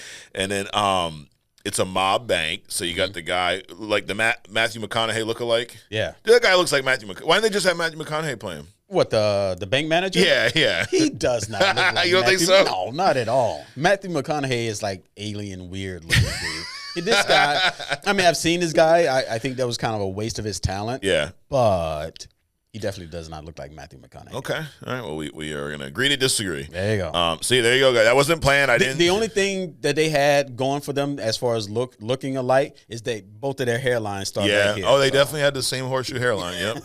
Yep. And then, the reveal is where he kind of challenged this guy, like, what do you believe in? And then Joker's just like, I believe what doesn't kill you makes you stranger. And then he takes off the mask. Right. The bus drives out of the bank as the school bus, like perfect timing. Right. But as an opening, dude, there are a few openings in a comic movie that I would put above that, you know. Mm-hmm. And I'm just off the top, so I haven't sat and evaluated them. I would. It's interesting that. So bus drivers are typically they're constantly looking for something to go wrong because they're responsible. Their cargo is so precious, right? So it just amazes me. I just one of those mad things. So the guy that pulls behind the Joker's bus as it's coming out of an exploding bank, right? Yeah. I mean, you would think that he would stop or something. Maybe. Like you know what's going on. Yep. But nope, just falls right in line and everything keeps on moving. Well, I guess it's Gotham, dude. They're like, that's what we expect. Maybe there's that. But yeah, it is a little too perfect. Yep. But great setup. And then we also see Batman now in the parking garage, a lot of imposter Batman, and now he's catching Scarecrow. Because at the end of the first movie, everyone was gone. Right. Arkham was, busted open. Yep. Everyone's out on the street. So he's still kind of cleaning that up. And if you've been part of our deep dives before, we don't go in order. We jump around. That's it. Heath Ledger. Harvey Dent's introduced early on in this. Yeah. We see his character for the first time. Mm-hmm. We see him in court with Rachel. Maroni's on trial. Mm-hmm. And this was a little tease because in the comics, that's usually when Harvey Dent becomes Two-Face in court. Remember, Maroni in Long Halloween threw the acid on him in court. So part of me is thinking they're going to do that this early on, but then he tries to kill him with the gun, and then Harvey the gun jams, and he's like, if you're trying to kill me next time, buy American. Like, that was a funny little political line. But we touched on him earlier in Hit or Miss Cast, but I really think that Aaron Eckhart's Harvey Dent was a great addition to this trilogy and really, really helped with this story. Like, he was an essential piece. I think he knocked it out of the park. Yeah. I didn't like the way they transformed him though with the liquid on the floor. Yeah. I mean, you got some liquid coming on you. You could have just rolled over and then conveniently caught on fire later on. But I didn't like that transformation. Yeah. The acid in the courtroom would have been a much better choice. But whatever. Yeah, it would have made more sense because like only that exact half of your face was flammable, and it went. Yeah. But to kill off Gyllenhaal, I'll accept. It was worth it. I read this, or I read this critique, and I'm sure someone's probably typing it up right now as we speak. There's a pocket of fans that, for lack of better words, I think are idiots. They say that the only reason you like Heath Ledger's Joker is because he died. That's what they say. The only reason he's been held in such a high level is because he died. Not at all. Not at all. Dude, like, him dying doesn't even, it's happened so long ago now. Like, when it first happened, it was a shock. Oh, my God, Heath Ledger is young. I get it. But also, I didn't know him personally. Right. So there was no void in my life. It's not like a friend of mine, I don't sit here and scream about, go watch The Patriot. It's the best movie ever. Or, Brokeback Mountain is the best. Like, I've never seen that. Right. So it's not because he died. It's because of how awesome his portrayal of Joker was on screen. Yep. And I do, as much as it looks different and I do think it's Joker. It feels Joker to me. Sure. I mean, what about people like, Joker's not, he's more sadistic. I think he was pretty sadistic in this. Oh, this dude was like cracked. Yeah. Heath Ledger playing Joker. You say Keith? Heath. Heath Ledger playing Joker was as polarizing as Tom Hardy playing Venom was bad. Okay. It's like Heath Ledger was the perfect Joker, just like Tom Hardy is not the perfect Venom. Okay. So he's as good at Joker as Tom Hardy was bad at Venom. Correct. I mean, and you don't need it's that thing where, you walk through the mall, you don't know what you're looking for, but when you find it. It's kind of one of those things. Heath Ledger, all the portrayal, even his body movements. Yeah. Like when he blew up the hospital, he's walking all crooked and stuff, and he comes out and he's like, wait a minute, something else should be happening. So he's sitting there messing with the thing, and then the rest of the hospital blows up. I mean, that's a lot of ad-libbing. I'm sure that, that wasn't a director thing. Correct. I mean, this dude went in. Yes. Tom Hardy did not go in. No. At all. No. So. Nope, not at all. A death doesn't mean that a death doesn't make the person a better actor. No. The actor makes the person Absolutely. a better actor. Dude, he just owned those roles. You felt his presence through the screen. Yep. Like, to the point where I still to this day look at his Joker and I don't see Heath Ledger's face at all. And I know part of it's makeup, obviously, but just that switch. He's so in that character. Right. I love when he shows up at the mob's little hideout, right? And you want to see a pencil trick, and he'll smash, and he don't give a fuck at all. And he's like, the little guy on the screen, like, it ain't gonna work. Batman ain't have no jurisdiction. Like, he goes, he's a squealer. I know them. And the guy hangs up. Right. Batman says, "Let Rachel go." Yeah. Bad choice of words. It just boop. See, that one pissed me off. Like, why we gotta make Batman stupid? Why we gotta make him stupid? Why? I know it's funny, but yeah, Joker is relentless, dude. Yeah. And you talked about his plan. Like, that's one of my favorite aspects of this movie too, is Joker's plan and how he's 3 steps ahead of everyone. Right. And you go, well, Batman's supposed to be a detective. Yeah, but this also is kind of early on in Batman. It's not year 2 like the Battinson one, but it's not that far. I mean, it's damn near year 2. It's right after Batman Begins. Yep. I think we lose because there's such a time gap between the third one. Dark Knight takes place like the next year. It's not that far. It hasn't been Batman for that long. Right. And we see that too because Joker's. Dude, he's ahead, just like Riddler was in the Batman. Joker's 5 steps ahead of everyone. Right. Well, we also know it wasn't that far ahead either because Gotham was still daylight. Yeah. Yeah, there's that. There's that. Some of my favorite, this movie felt a lot bigger than Batman Begins. Yes. A lot of set pieces, a lot of big action moments. Which it should. It should. And I think they did really well. Yeah. Really well. The chase in the subway. Yeah. That was awesome. Yeah. And we go from the Tumbler to the little bat pod. Well, it wasn't a subway. It's they call it the lower level. Oh, yeah. It wasn't a subway, right? It was underground, the whole highway. Which it was stupid why they even had to go down there. But, I mean, there was enough gap behind that burning fire truck for them to just kind of maneuver around. They didn't have to go on there. Yep. But, again, Jumping back, the Tumbler. We see this in Batman Begins for the first time. Yep. He meets Lucius. He shows him all this shit. And he's like, dude, as far as I'm concerned, it's all your stuff. You're Bruce Wayne, right? That scene of introducing the Tumbler. Rachel's under the fear toxin. Right. And he's like, I brought my own car. Gordon's like, what are you talking about? And this thing comes out. Now, I don't think it's as cool as the Battinson Batmobile intro. Boy. We'll get to that on Agree to Disagree. Sure. But it is a cool intro to this car, and I really like him driving on the rooftops and shit and on the news. Like, I like the vigilante Batman seeing. Now, I don't think it should be like this the whole time, but I like that time period when the cops were also after him. Right. A lot of good story in there to be told. Which he told them to do at the end. Yes. Yep. You got to, because in order to have the city to have confidence in you, you have to be against me. Correct. Yep. This Paraphrasing. Batman's just, dude, top tier, bro. I mean, Batman over Superman all day, dude, all day. Now, the Battinson, Battinson mobile, couldn't have jumped across those rooftops. True. So I'm just saying, but I mean, it's a cool car. It is, but it's not the Tumbler. I felt like I was in that this morning on my way here. Dude. I'm just missing the blue flames. That's all.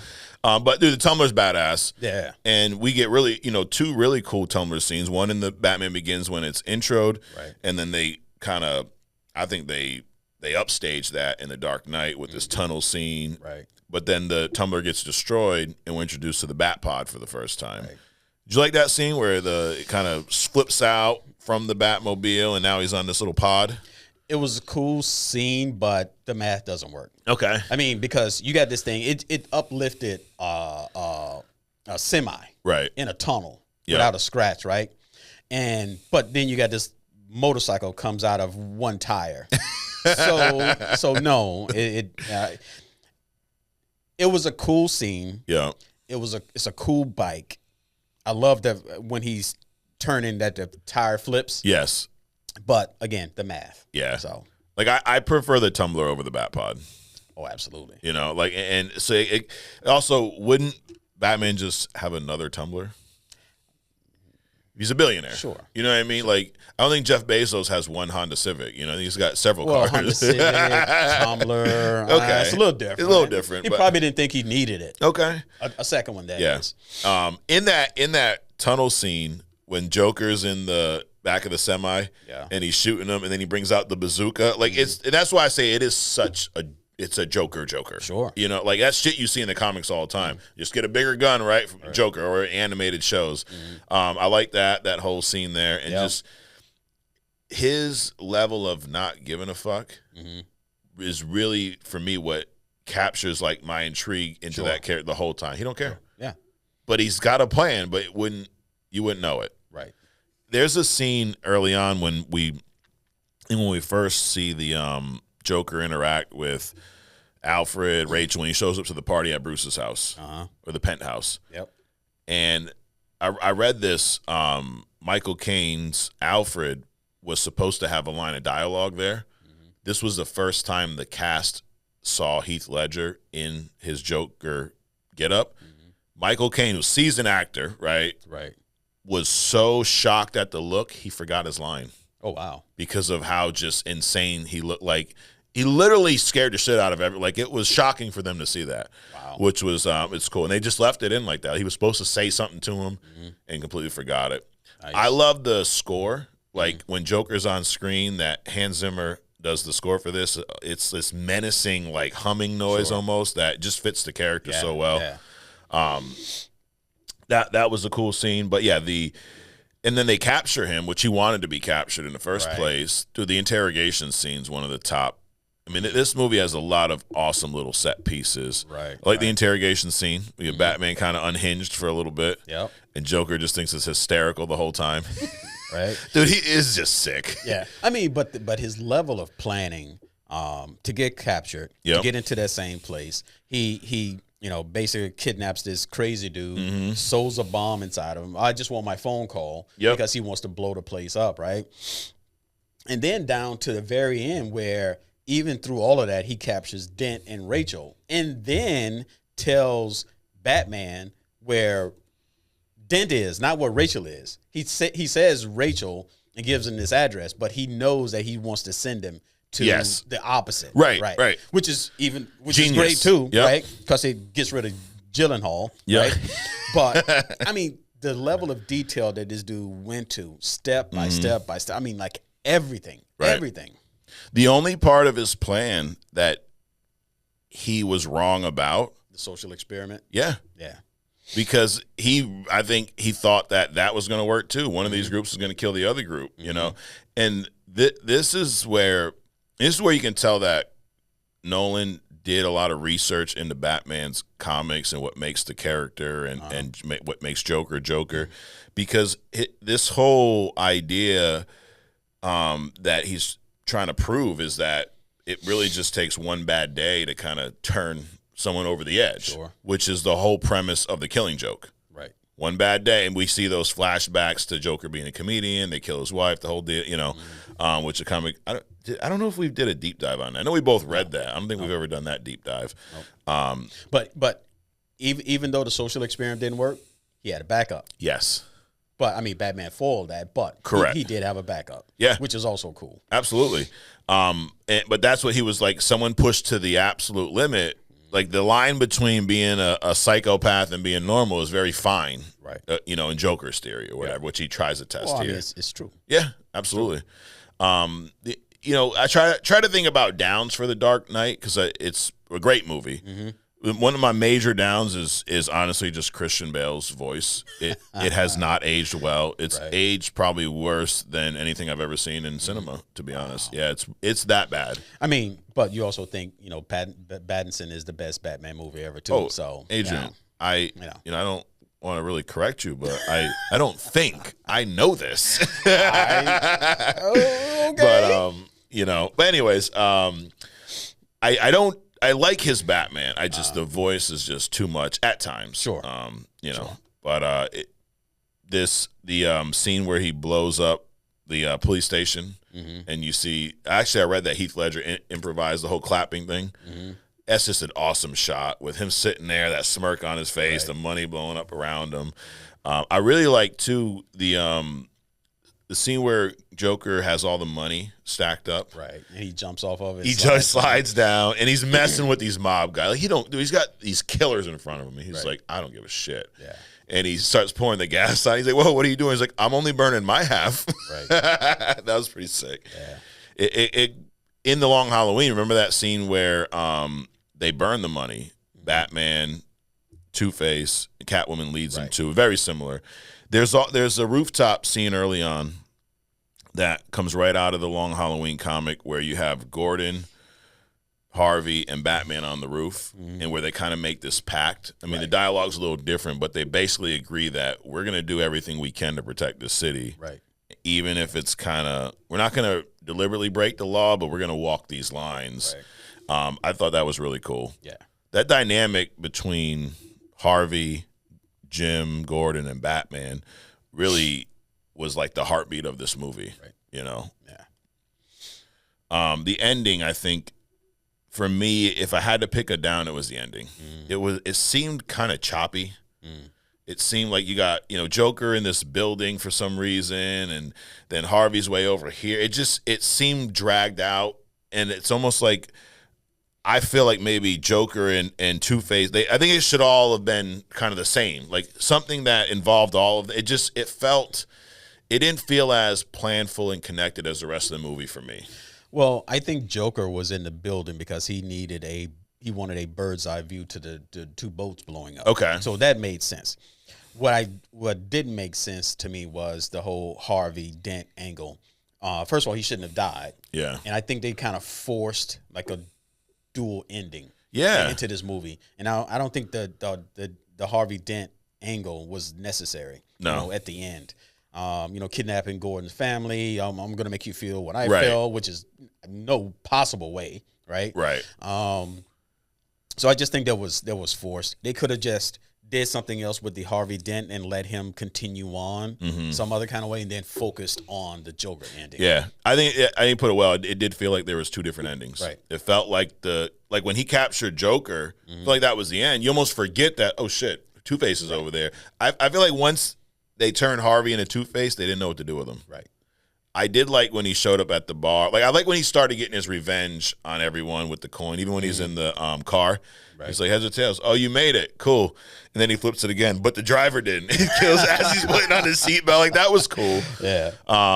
But yeah, the ending was a little off. And I don't know that I really like the whole Batman takes the fall and, the cops are now going to, like, it was not my favorite ending of a movie. Sure. How'd you feel about that? Again, benign. It was part of the movie. Yeah. It kind of made sense. It's like in order for you to succeed in this city, you need to make an enemy of me, kind of a deal. Yeah. So it I don't know. Considering what they tried to do with the dual ending thing. Yeah. The dual simultaneous ending. I think it was probably appropriate. Okay. And then we get to the third movie, and I'll be honest, after watching this one again, I don't really like the third one. So I don't like it so much I didn't even get through it. You fell asleep? I fell asleep. What it was, so I've never liked that movie with the Bane. And then the opening scene, one of the opening scenes is, they capturing Bane is on the plane, and the other plane coming and snatching it. Again, the math was so bad. Yeah, it was. Dude, as a pilot, a lot of that stuff is impossible. And it looked confusing. I'm like, what are they trying to do? What the fuck's happening here? Right. This plane's there. I'm like, which one are they going to take? This one's upside down.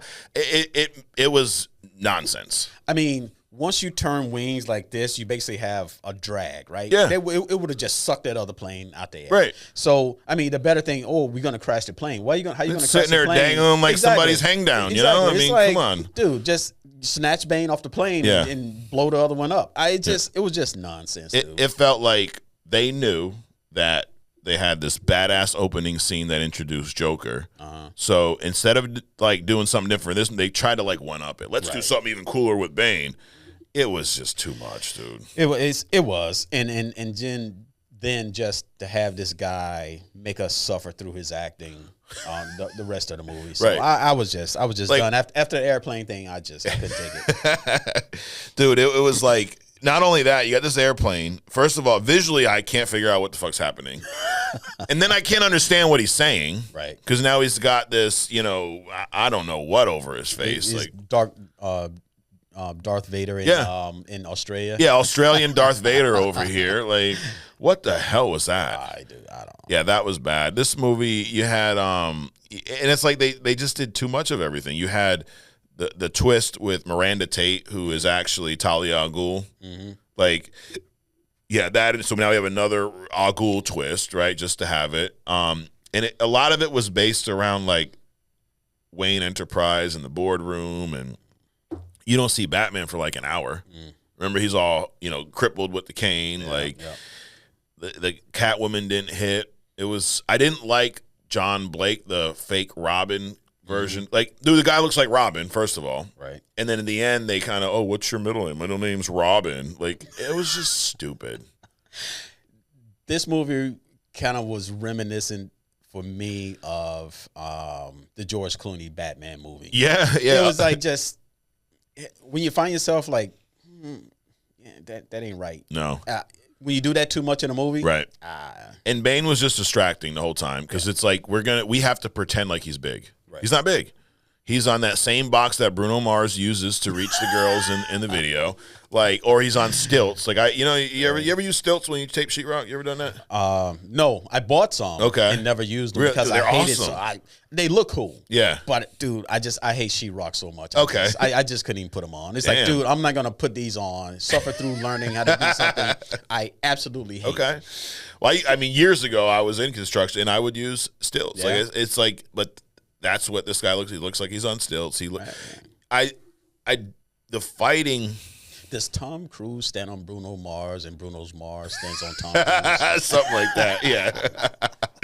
The fighting in this looked awkward too. In the whole series, it was one of the downfalls was the fighting scenes, and this is kind of a Christopher Nolan critique throughout most of his movies. Mm-hmm. They just don't look right. Like, Batman's up here doing this shit. Like, what the fuck is that? I had to keep the mask on. I guess. But yeah, the third one, I'm not a big fan of it. No, I don't like the ambiguous ending. Like, did he die? Did he retire? He's over. Like, Alfred talks about, I dream about being in this, place in Florence, and you're there with your family, and then at the end we think Batman dies, and then we see Bruce at this fucking cafe in Italy. Like, it's just stupid.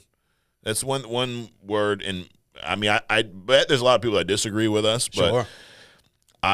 There's not much I really like about this movie. Oh. I liked it less than the Venom movies because Venom is expected to be shit. Yeah. And a Batman movie is expected to be at the very least very good, right, or great. Yep. And it was just disappointing. Yeah. Well, I think one of the coolest scenes didn't even involve Batman was when they blew up the football stadium. You just a pyro dude. Yeah. Yeah, I get all the scenes I like are when something blows up. Something blows up. I didn't really like that Batwing thing.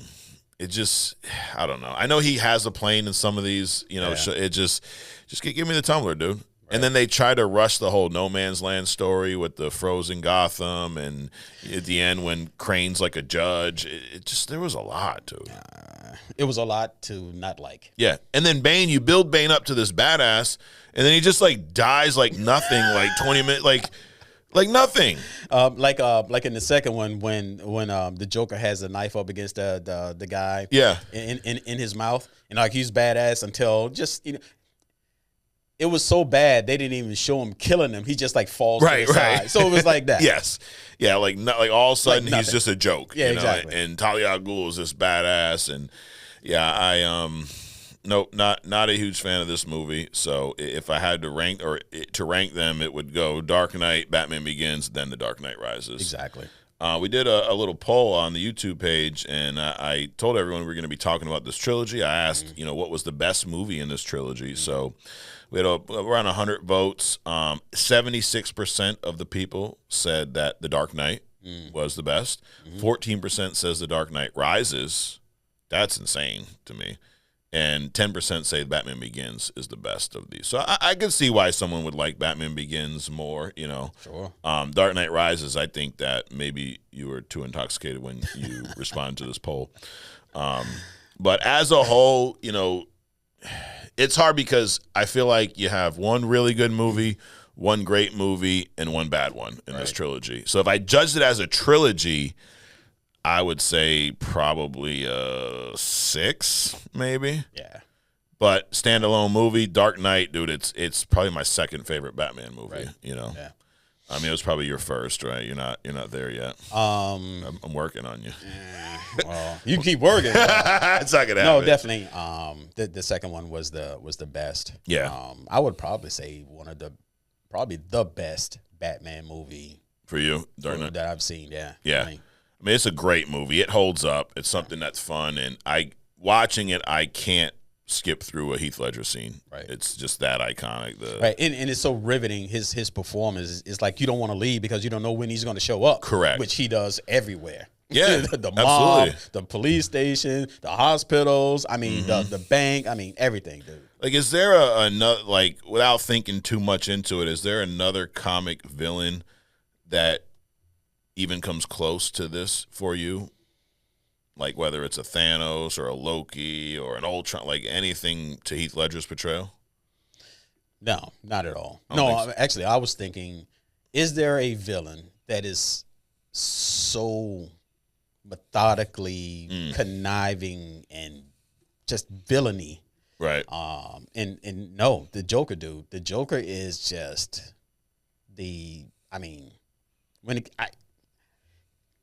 his insanity. The only person that's crazier than him is the High Evolutionary, the way he was portrayed. But the High Evolutionary was just insane. Right.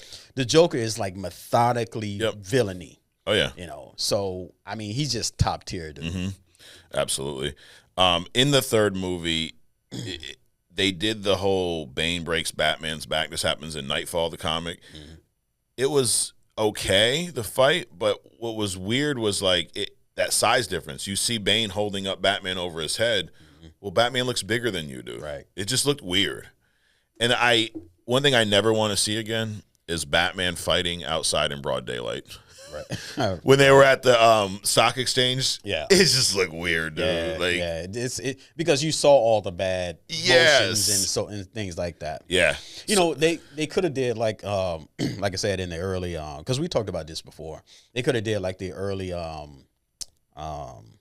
Schwarzenegger days. Mm-hmm. You know, Hercules in New York. Yep. You know, they could have just got some bodybuilder because you never saw his face anyway. You never heard his real voice anyway. Correct. They could have just got some big dude and just have him like do some crap, you know, behind the mask to make him look like he's talking, and then you know do a voiceover. But no, they want to bring in this puny dude. Yeah, I didn't get it, dude. You know who would have been great? Who actually wanted to play Bane at one point? Was Dave Bautista, who did Drax. Yeah. He's lost a lot of weight now because he's trying to get into other roles because he actually is a good actor. Mm-hmm. But there was a point where he was massive, and he actually went to DC and was like, I want to play Bane in a movie. They were like, look at me, he's crazy. Like, dude, we're not making a Bane movie, but if we ever do, we'll let you know. Right. But he's like, I want to play him. Like, but you can't. So anyways, but he would have fit the part perfectly. Yeah. But have you seen these competing bodybuilders lately, dude? I mean, these dudes are just... Like, someone's got to be an actor in there, right? Maybe, or could. But the point is, they don't need to be. Yeah. They just need to be there. You could still have an Australian Darth Vader voice over, you know? Exactly. Yes, it doesn't need to be Tom Hardy. Sound like a kangaroo talking through a pouch. Come on, dude. Yeah, I was not a fan. All right, well, that's it for our deep dive. Kaio Dude says, love the deep dives and personal takes. Keep going, fellas. We're going to keep going, you know?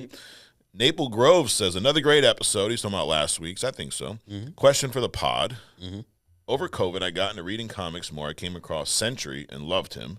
Could you guys recommend any characters to get into that aren't on screen yet? It's probably more of a you question.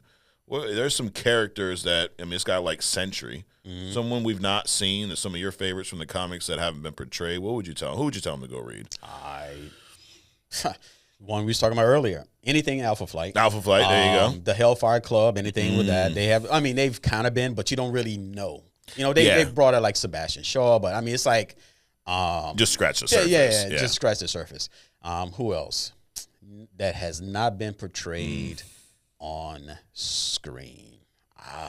There's been a lot. I know. I get back to that. Some of your early hidden gems, Jocasta. Yep. That was one. I'm trying to think of some of the really intriguing ones, but I mean, Spider-Woman. They tried, but Jessica Drew. Doom. Who is we've seen Doom, but not really. We haven't seen the real Doom. Apocalypse is another where we saw a shitty ass version, looking like Ivan Ooze on fucking meth. Mm-hmm. So yeah, if we could, Apocalypse is a great one. Right. Who else? Batman. I think we've seen quite a bit of him. You think so? Yeah. Yeah. But that's interesting. I'll probably get into that next. Okay. A little hidden gem comic character version. Now, Perk Nuts 5 says Black Panther ain't beating Cap. Okay. In a couple sentences, Adrian, can you explain to Perk? It's not the only one that said this. Why does Black Panther beat Cap? Well, first of all, he's stronger, faster. Now, when you take that herb to become the Black Panther, now Steve Rogers, he's a soldier, right? Yep. Now, I think a lot of people think that he lived from the 40s to now, so he has all this experience. Right. He didn't. No. He was a few years as Cap, became frozen for like 50 years, and now he's out doing his thing. So he's a soldier with a lot of combat experience. But the thing about the Black Panther is, when you take that herb to become the Black Panther, you not only get like a super soldier serum boost, but you also get the centuries of the experience of these previous Black Panthers passed on. Okay. So Steve Rogers has, let's say he has a decade, right, of combat experience. The Black Panther has centuries of combat experience, magically gifted to him along with his powers, right? Got it. So then he has, so Steve Rogers, he's got the shield, but the shield can be taken away, as we've seen Rogue throwing it into the Appalachian, right? But so the Black Panther his entire suit is vibranium, right? So Steve has one weapon. The Black Panther is an entire weapon system. So just those two things alone. Yeah. Now, the part that I forgot about this, that when they take the herb, you now have all this experience and skills from the past Panthers. Actually makes me accept the end of Black Panther 2 a little more.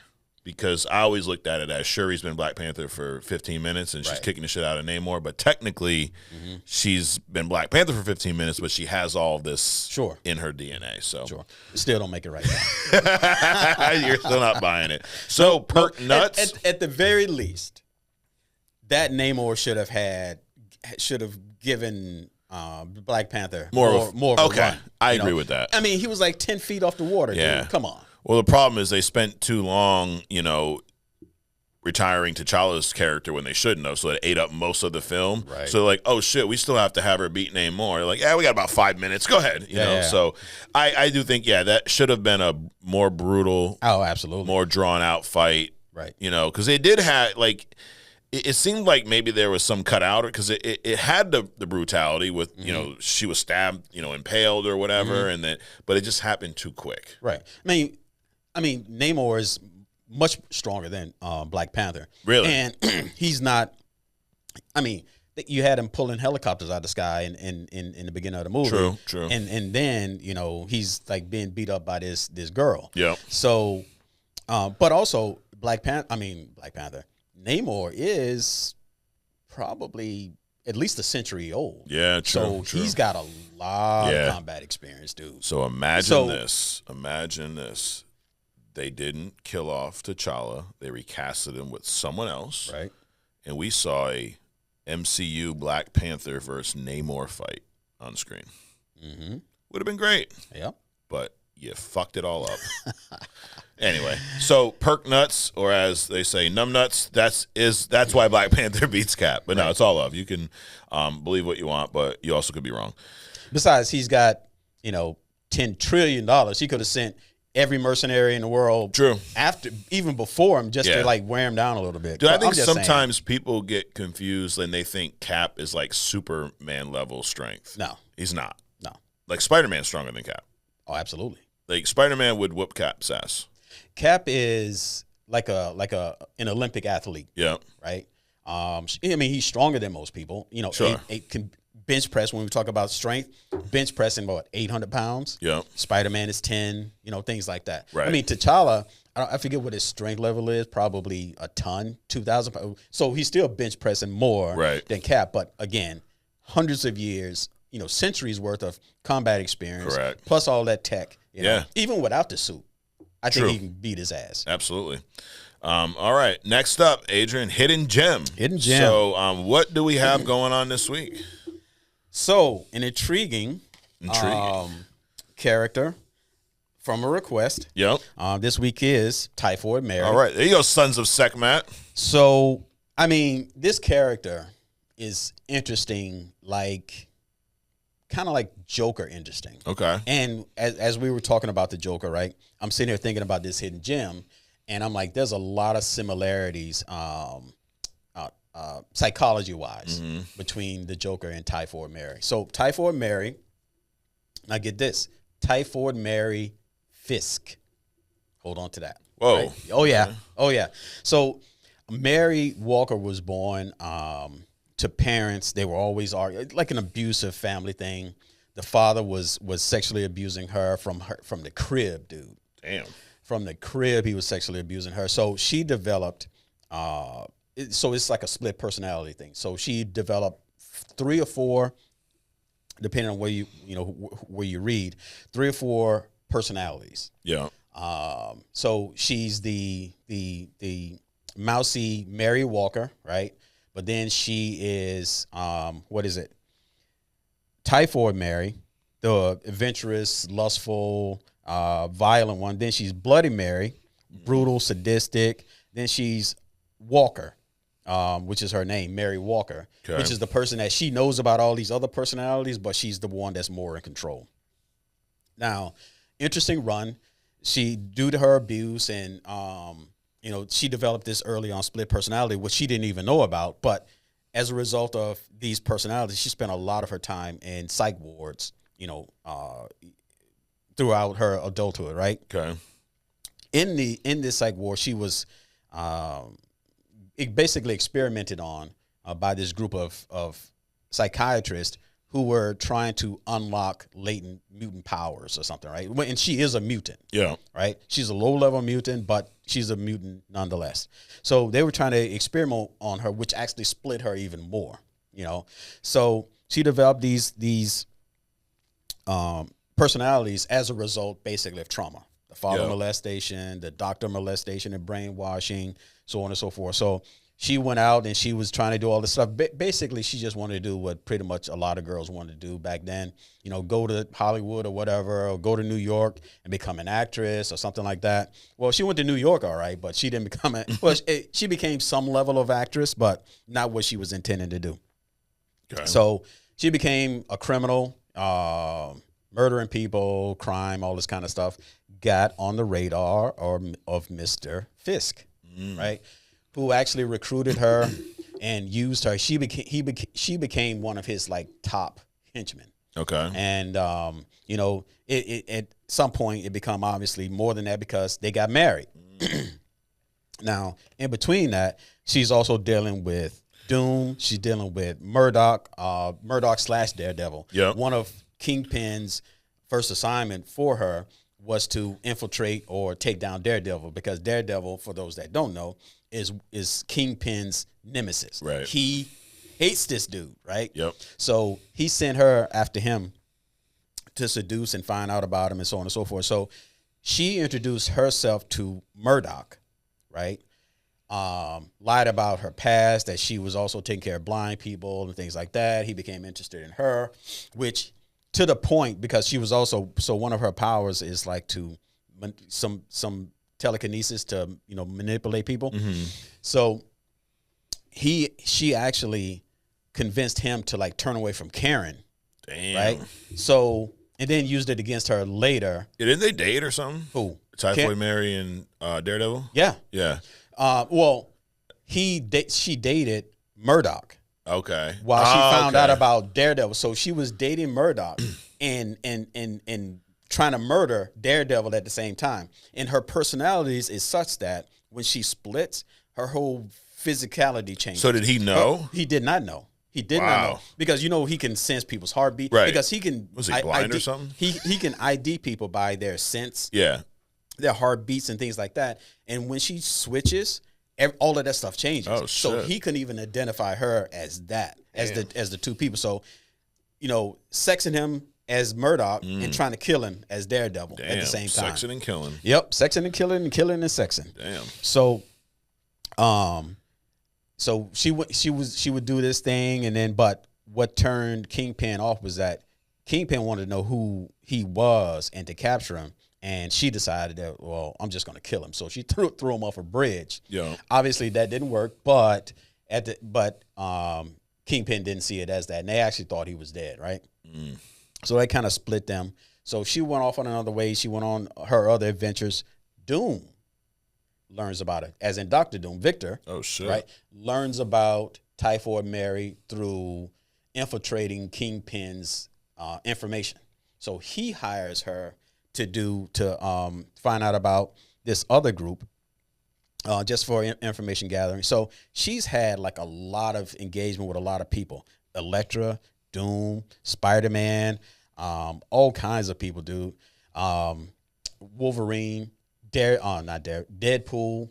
She was doing something with Deadpool. They were going out on a mission, and she faked Deadpool into thinking that she was somebody else so that he can have sex with her. And they did. And then Deadpool is Deadpool, right? He figured out that he was manipulated. He was so disgusted with her, he just stopped trying to help her at all. He just like bounced on her. Fuck that. So she had a lot of stuff going on. She became Mutant Zero. After the mutant kind decimation, when all the mutants lost their powers, she was one of the ones that actually kept her powers. Oh, okay. Right? So that was the House of M. Right. Good old Wanda. You've never read that, have you? No, I haven't. I recommended WandaVision. I recommend this. House of M is phenomenal. Right, but you see how she's tying into like everybody, right? Fisk, Dr. Doom, Deadpool, all these different people, right? Yeah. So after the House of M, she was one of the only people that kept her powers. So she was approached by Gyrick from the Superhuman Registration Act, right? Yep, fucking Gyrick. To try to use her in those kinds of ways. So and through that, she became this character called Mutant Zero. Yeah. And basically, she had the same personality, but she had this suit of armor that she would go around, and nobody knew who she was and things like that. So Gyrick used her that way. So again, so her experiences was as fractured as her personalities, right? So power set. What's her power set? She low-level telekinesis. She can lift, small things under like 10 pounds, I think they said. Yeah.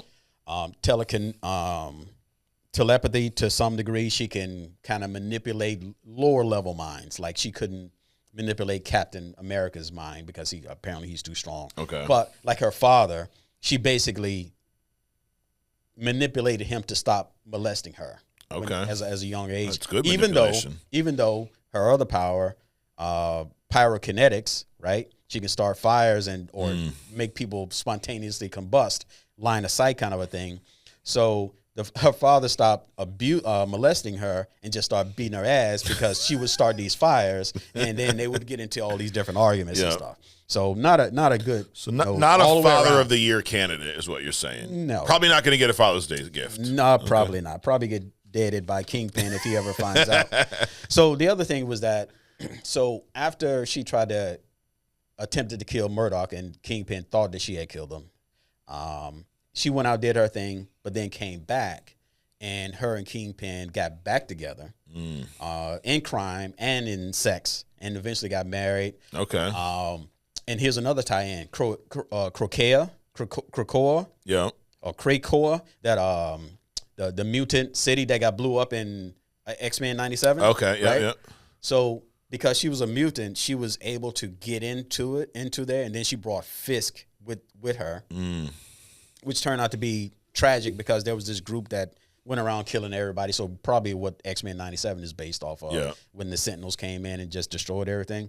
So a lot of tie-ins with a bunch of stuff. So again, her power sets: telekinesis, pyrokinesis, telepathy.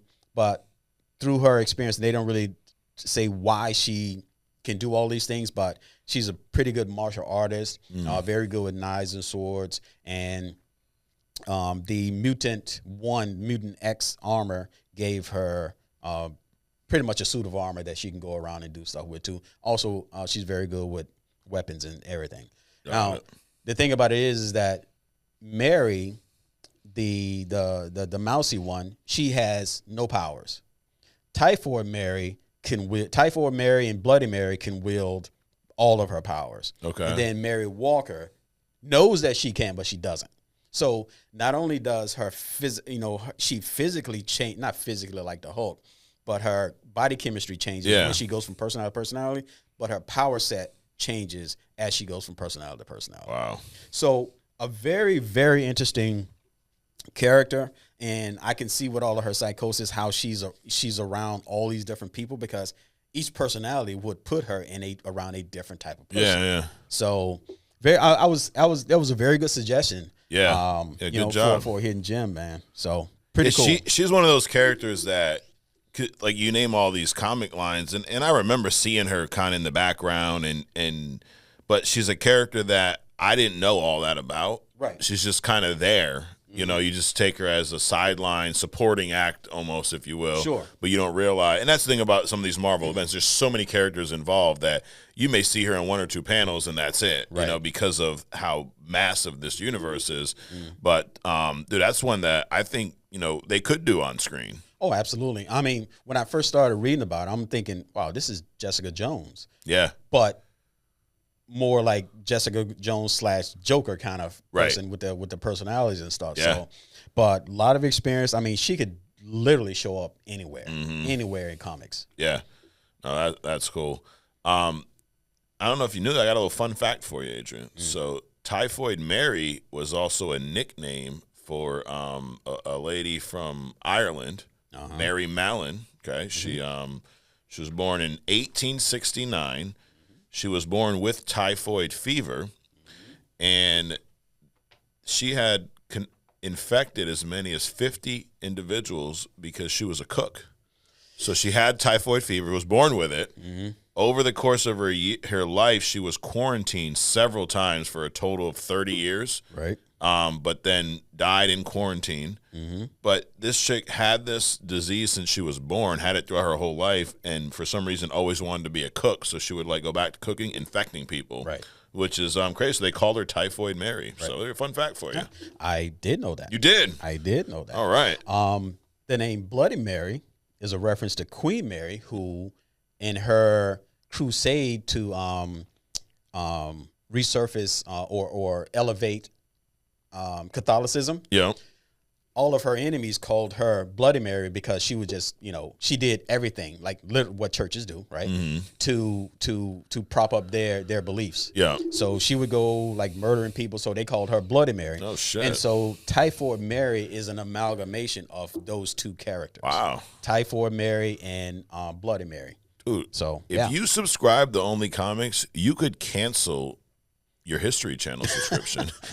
Because every once in a while, they're going to drop some nuggets on you like that. But, dude, a great hidden gem, Adrian. And thank you to Sons of Sekhmet for suggesting that. So we have my man earlier. I forget his name. Let's find him. I'm Smitty is requesting Nightwing. So maybe that one will show up soon. That's also an interesting one because, it's Robin Dick Grayson becomes Nightwing when he kind of branches out and it's like, dude, fuck you, Batman, I'm out. Right.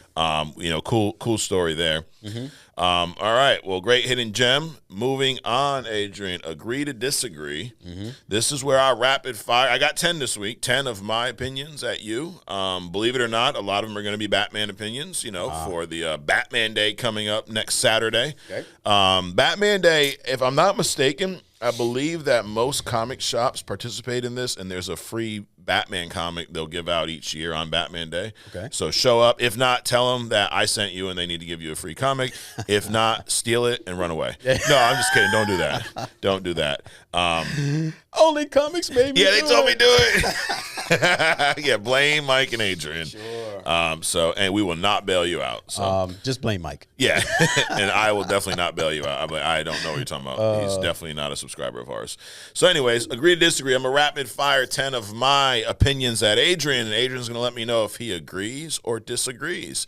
And then the real fun starts, Adrian, when all of them out there chime in, you know. Assuming they're not in jail for stealing Batman comics. Exactly, yeah. Don't do that. Yeah. It's not reverse psychology either. Right? Look, I'm in jail. I got the comic. No, please don't do that.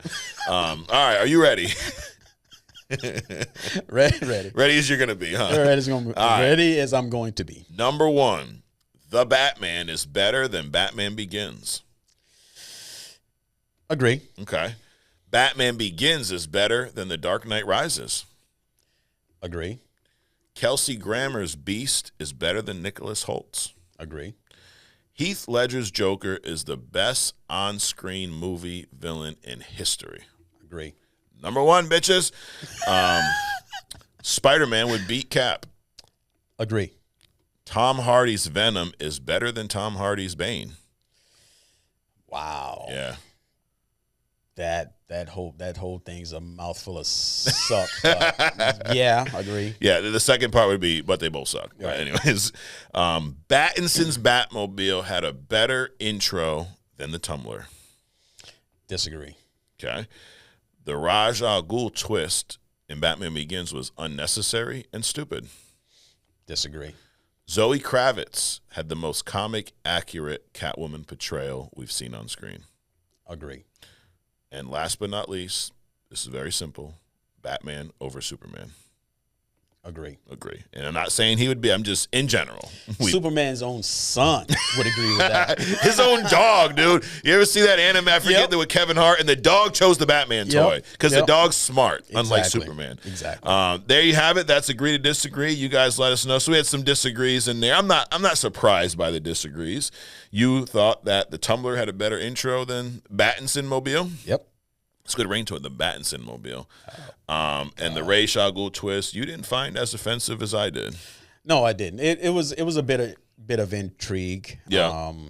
That the guy that was shown as Ra's al Ghul was like, it's like he was on drugs or something, just sitting there mumbling everything, right, whatever. A couple of minutes, but nah. Yep.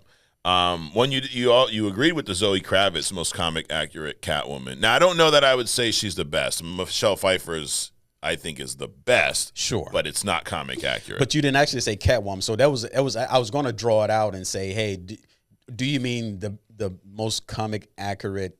Because you said comic accurate character. You didn't say comic. I didn't say Catwoman or Selena Kyle. Yeah. But I figured that's what you was talking about. Yeah. Yep. Yeah, absolutely. Catwoman. And actually, she's not even really Catwoman yet. She's becoming Catwoman. Right.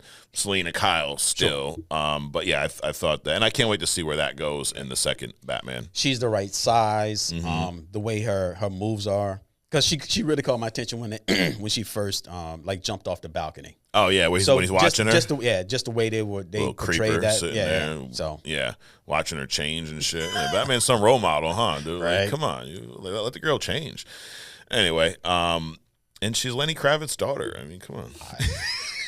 He actually performed at the VMAs a few weeks ago. I'm like, what is he going to perform? But he's got some new music for some reason. Can't they just cast him in something so he stops making music? I don't know. Right. And I think Spider-Man would beat Cap is one that some people are probably going to disagree.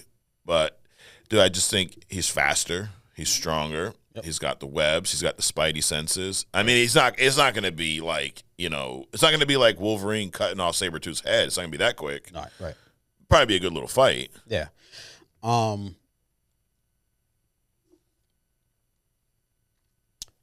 I think Peter would, because he idolizes him, he would pause a lot. Oh, he pulls punches. Yeah. So I think it would be a lot of that. But as far as just like straight up, it'll be quick. Yeah. It wouldn't be as quick as Wolverine cutting, like you said. But it'll be quick. Like, dude, imagine a Spider-Man, and maybe this is like, maybe someone would say that's Miguel O'Hara, a Spider-Man where he's unhinged. Yeah, because Spider-Man is very self-capped, right? Like he's gonna play with you and have fun and go easy, even to the average criminal. I mean, he's gonna web you up, make sure you don't bump your head, type shit. Not like Hulk out there, just like. But imagine Spider-Man just unleashed power, unhinged like that. Like, he would give a lot of characters a run for their money. This is how quick it would be. He web him up completely, and then just crush his neck. That's all he has to do. Yeah, it's literally as long as it took me to say it. Yeah, it would be that quick. Okay, there you go. All right, well, guys, that is the show. Oh, one last comment here from Amir Talks. He says, "I'd love to hear y'all's top 5 MCU films. Apologies if you've done it before. We've not done this before. No." Maybe next week we'll put a list together of each of our top 5s and give them out one by one. That's sure. Yeah. We've watched a handful of MCU films recently, so maybe my order might change to what it would have been a year ago or what. But yeah, we'll do that. So next week, sure. I'm Here Talks. We got you, bro. Next week, top 5 MCU films. We're gonna have some Penguin thoughts. We're gonna have some Agatha thoughts, and then another round of fun with Mike and Adrian next week. So. Appreciate you guys joining us. Adrian, thanks for coming out. Absolutely, man. Got take a look at the wide shot. We got my boy Adrian right there. We got me right here. Nice little two-faced coin here in honor of the Dark Knight movies, So anyway, Adrian, it's been real. It's been fun. Absolutely, man. Guys, thanks. Stop that. Thanks for tuning in. Hit the subscribe button if you've not already. Go to onlycomicsmerch.com to support the show. And we will see you next week right here on Only Comics. Peace.